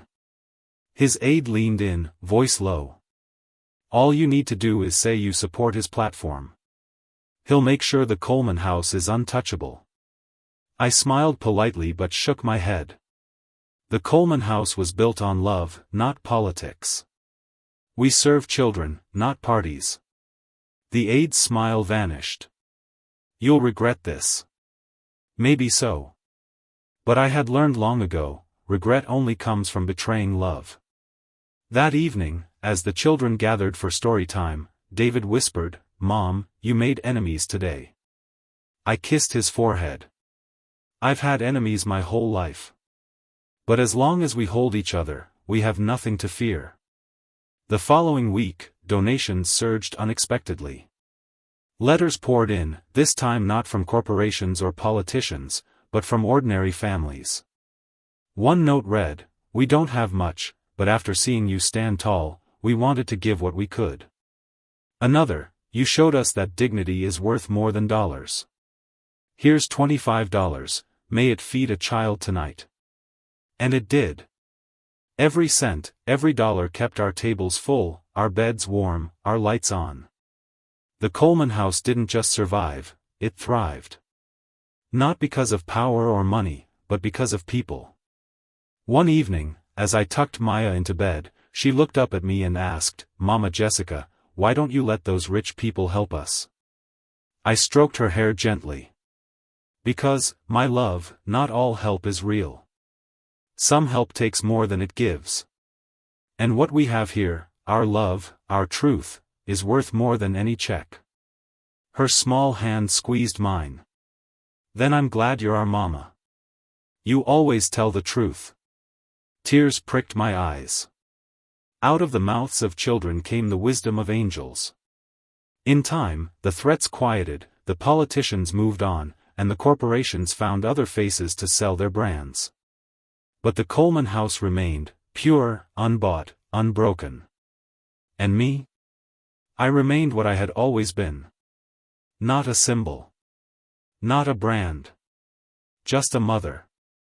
A mother protecting her home, her children, her truth. And in the end, that was stronger than any fortune, any power, any empire. It was a quiet Thursday evening at the Coleman house when the phone rang. Alana picked it up, her voice warm as always. But within seconds, her eyes widened. She covered the receiver, whispering to me, "Mom, you need to hear this." I took the phone, uncertain. "Hello?" A voice on the other end, rich and steady, said, "Mama Jessica?" I froze. No one had called me that outside these walls, except the children I raised. "Yes, who is this?" There was a soft chuckle. "It's me, Jamal. Do you remember the skinny boy who used to sit on your stoop, begging for scraps?" My knees nearly buckled. Jamal. One of the many I had fed back in the early years, before the Coleman house had even been built. He had disappeared one summer, swallowed by the city, and though I'd prayed for him, I never knew what became of him. Tears welled in my eyes. "Jamal? Baby, is it really you?" "Yes, Mama," he said softly. "And I need to see you. Tomorrow. On stage." The next day, my children ushered me into a vast auditorium, packed to the brim. I hadn't been told why, we thought it was another fundraiser, another speech. The lights dimmed. The host stepped forward. "Tonight, we honor an extraordinary woman. But before we call her up, please welcome someone whose story begins with her kindness. The curtain parted. And there he was. Jamal. No longer the frail boy with hollow cheeks, but a man in a sharp suit, tall and commanding. The crowd gasped as they recognized him, not just anyone, but Jamal Rivers, the award-winning musician who had taken the world by storm. His voice had filled stadiums, his songs topping charts, his story inspiring millions. But tonight, he wasn't there as a star. He was there as a son. He walked to the microphone, his voice catching. Most of you know me as Jamal Rivers, the singer. But before I had music, I had hunger. I had nights on the street when my stomach clawed at me, when I thought no one in the world cared if I lived or died. And then, there was Jessica. The spotlight turned to me. My breath caught. Jamal's voice grew stronger. I was just another boy no one saw. But she saw me. She gave me food when she had none to spare. She gave me a bed on nights when I would have frozen. And when the world called her a fool, she called me son. The auditorium fell silent, tears glistening on faces. Jamal's hands trembled as he held the mic. I wouldn't be here without her. And neither would the thousands of children she's saved since. So tonight, I want the world to know, the songs you sing, the stages I stand on, it all began with her love. The audience rose to its feet, thunderous applause shaking the hall. I pressed a trembling hand to my mouth as tears streamed down my face. Marcus squeezed my shoulder, Alana sobbed openly, David shouted through his tears, "That's our brother." Jamal stepped down from the stage, walking straight to me. In front of the cameras, in front of the crowd, he knelt at my feet and whispered, "Mama, thank you for saving me." I cupped his face in my hands, shaking my head. "No, Jamal. Thank you for surviving. Thank you for proving love never fails." The cameras flashed. The crowd wept. And in that moment, I realized, the family I had built stretched further than I ever imagined. After the event, Jamal joined us at home.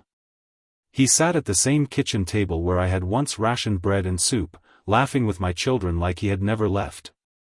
"I watched your trial," he confessed, his eyes dark with guilt. I wanted to come forward, but I was scared. Scared that my past would ruin my career. But when I saw Marcus fight, when I saw you walk free, I knew I had to stand with you. I'm sorry I waited so long. I reached across the table, squeezing his hand. You came when you could, baby. That's enough. The following morning, the newspapers exploded with headlines. Global superstar breaks down honoring Jessica Coleman. She saved me, Jamal Rivers credits success to Mother of Justice. A nation weeps as love story unfolds. Social media flooded with clips of Jamal's speech, millions sharing his words. Donations to the Coleman House skyrocketed overnight. More importantly, children across the country whispered his words to themselves, "She saw me." Because that was the heart of it all, not music, not fame, not headlines. Just the simple, world-changing power of being seen. That evening, as I tucked Maya into bed, she looked at me with wide eyes. "Mama Jessica, does this mean you're famous now? Like Jamal?" I laughed softly, brushing her braids back. "No, baby. It means Jamal is loved. And love always finds its way home." She smiled sleepily. "Then I'm glad I found you too." I kissed her forehead, whispering, "And I'm glad I found you." As I closed the door, my heart swelled. Because I knew something deeper than headlines, deeper than applause. I hadn't just built a house. I had built a legacy. And that legacy was singing, healing, fighting, and spreading across the world, through every child I had ever touched. The call came from a television network. They wanted to air a live primetime special, Jessica Coleman, A Legacy of Love. At first, I hesitated. I never cared for cameras or spotlights. But Marcus said softly, "Mom, this isn't about you. It's about the children. The world needs to see what love has built." So I agreed. The night of the broadcast, the studio was filled to bursting. Rows of seats were packed with an audience eager to witness history. Bright lights glared, cameras panned, and across the country, millions tuned in. The host, a well-known journalist, stood center stage. "Tonight," he said, his voice reverent, "we celebrate a woman once scorned, once condemned, but now revered. Jessica Coleman chose love when the world chose indifference. And because of her, countless lives were changed." The crowd erupted in applause as I was led onto the stage. My simple navy dress contrasted sharply with the glitz around me, but I didn't mind. The only sparkle I carried was in the eyes of my children seated in the front row. The host began asking me questions, about the trial, about the Coleman house, about what kept me going when the world spat in my face. I answered humbly, my voice trembling but strong. Then he said, "Jessica, tonight we have some surprises for you." The curtain rose. One by one, they came. Children I had once held through sickness. Teenagers I had fed when their stomachs growled louder than their words. Young men and women who had passed through the Coleman house when they had nowhere else to go. Now they were adults, teachers, nurses, firefighters, artists. Each walked onto the stage carrying a single candle. My breath caught as the stage glowed brighter with every step. A young woman stepped forward first. "Miss Jessica, when I was 12, I thought I didn't deserve to live. You told me I was worthy. Now I'm a social worker helping kids like me." The crowd applauded, some weeping openly. Then a tall man in a firefighter's uniform said, "You gave me shelter when no one else would. Now I run into burning buildings to save others, because you once saved me." Another voice, trembling with gratitude, "I'm a teacher now. And every lesson I give is a tribute to the lesson you gave me, love can change everything." The audience rose to their feet, clapping, cheering, crying. I stood frozen, my hands pressed to my mouth, tears streaming down my cheeks. And then came the moment that broke me. 3 children walked forward, clutching each other's hands. They couldn't have been more than 10 or 11. Orphans recently brought into the Coleman house. The smallest looked up at me and whispered into the microphone, "We didn't have a mama, until you." The auditorium fell silent, then erupted into sobs and applause so thunderous the cameras shook. I crumpled, overwhelmed, as Marcus and Alana rushed to steady me. David wrapped his arm around my shoulders, whispering through his tears, "See, Mom? This is your legacy. This is what you built." The host's voice cracked with emotion. "Ladies and gentlemen, tonight we see the truth. Jessica Coleman is not just the mother of 3. She is the mother of hundreds. Perhaps even thousands. And tonight, they stand here to honor her." As the children and grown men and women gathered behind me, candles glowing, the audience chanted in unison, "Mother of Justice. Mother of Justice." But I shook my head gently, stepping forward to the microphone. "No," I said softly, my voice carrying over the roar. "Don't call me Mother of Justice. Call me what I truly am, a mother of love.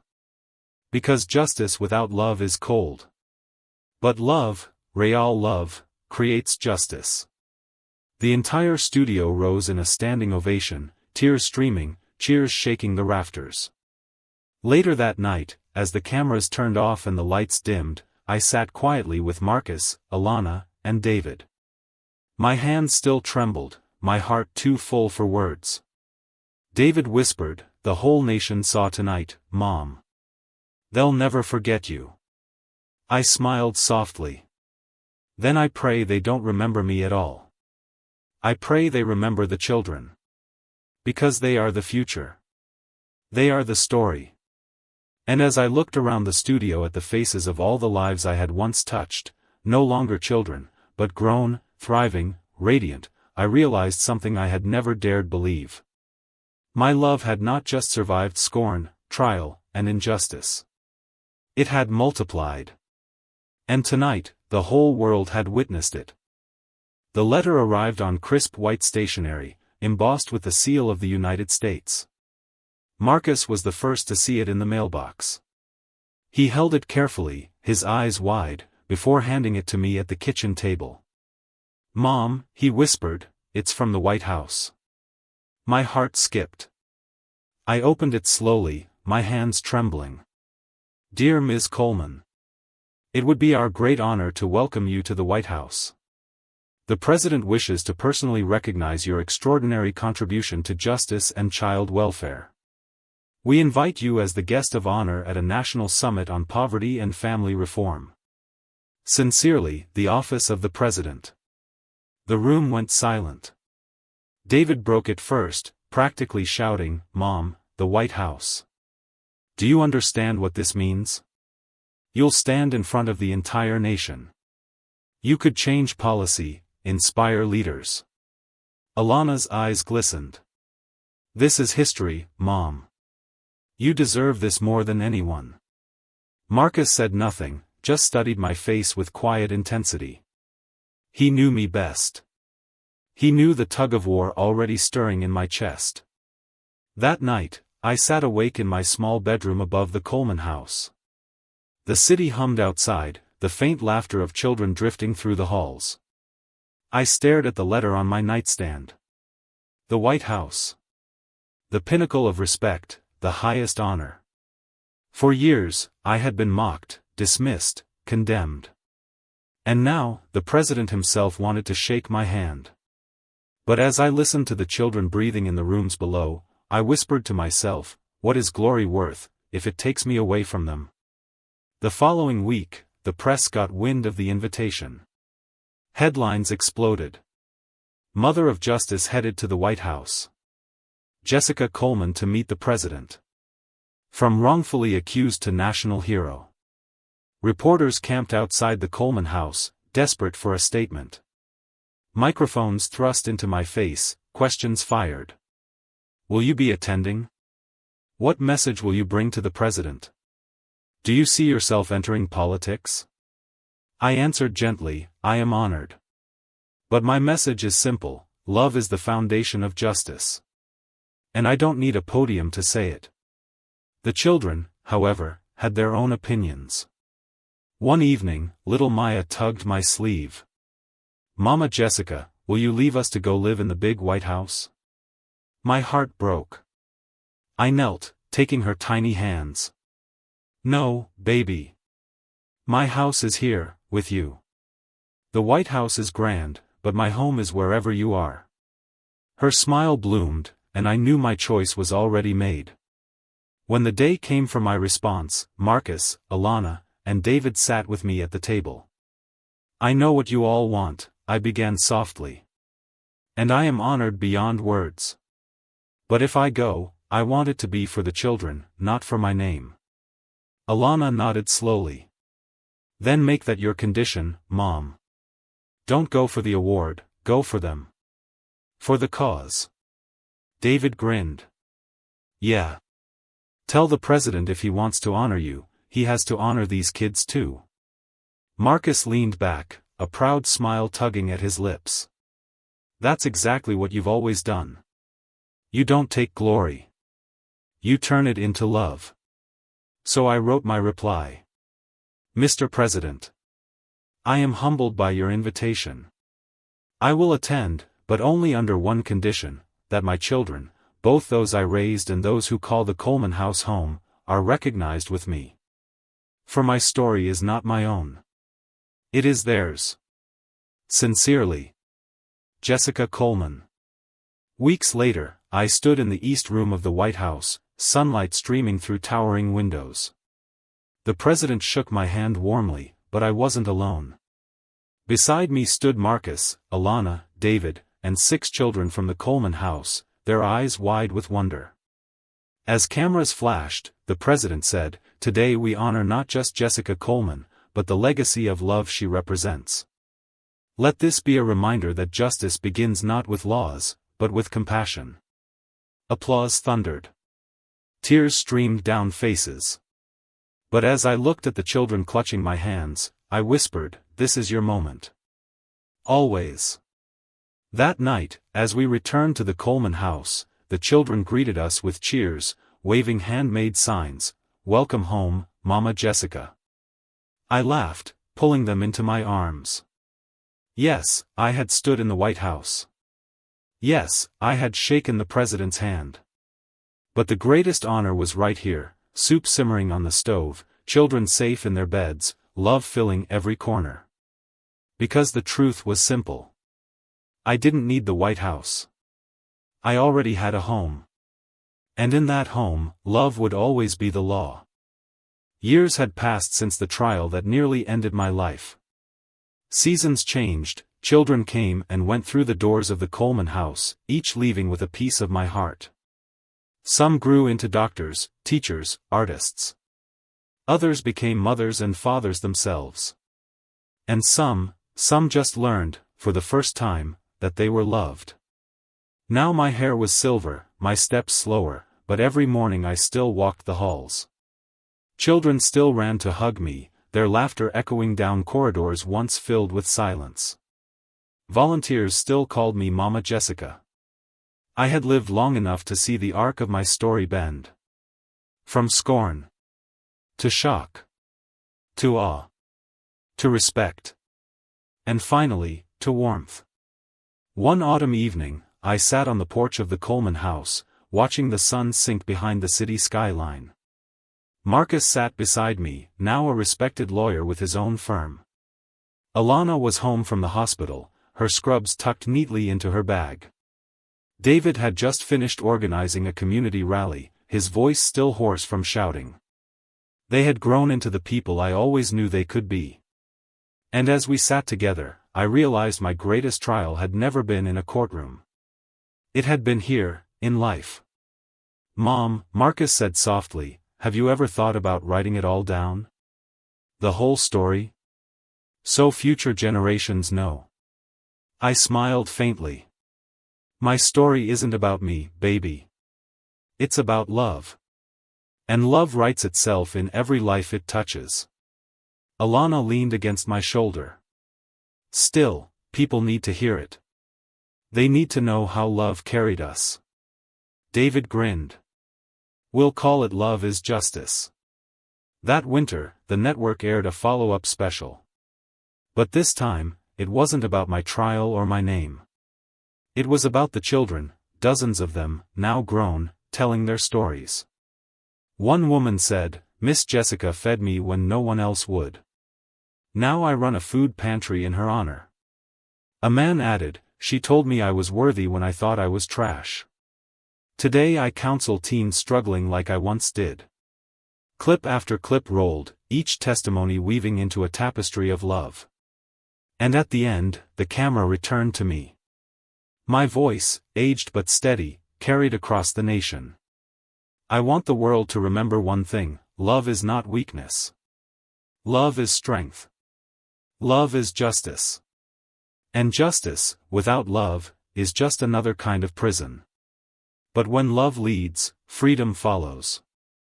The world embraced the phrase. Love is justice became more than a motto, it became a movement. Murals painted across cities bore those words. Classrooms taught children my story not as history, but as hope. The Coleman House grew into a network of shelters nationwide, each carrying the same mission: to see the unseen, to love the unloved. But through it all, I stayed here, at the original house, with the squeaky floors and the laughter that never stopped. Because this was my beginning. This was my home. On my last birthday, the children gathered in the yard with balloons and cake. Jamal Rivers, now a global superstar, sang me a song he had written just for me.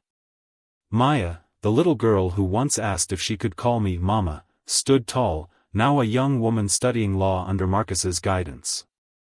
As the candles flickered on the cake, David whispered, "Make a wish, Mom." I closed my eyes, breathing in the laughter, the warmth, the love that wrapped around me like a quilt. And I whispered, "No wish needed. I already have everything." That night, I sat with pen and paper, writing a letter to all who would come after me. To the children of tomorrow. You will face scorn. The world may mock you, dismiss you, or try to bury you. But do not give up. Choose love anyway. Because love transforms scorn into awe, and awe into respect. Love turns strangers into family, and pain into purpose. Remember this truth: love is justice. And when you live by it, you will never truly lose. Jessica Coleman. The next morning, I placed the letter in the archives of the Coleman house. It would remain there, long after I was gone, a reminder for future generations. As the sun rose, children filed in for breakfast, their voices filling the halls with joy. And I knew, deep in my bones, that my story was no longer mine. It belonged to them. Because love had outlived me. And love would live forever. Scorn had tried to define me. Injustice had tried to bury me. But love, steadfast, unyielding, eternal, became my vindication. And in the end, I was not just Jessica Coleman, the woman once accused. I was Jessica Coleman, the mother of justice. The mother of love.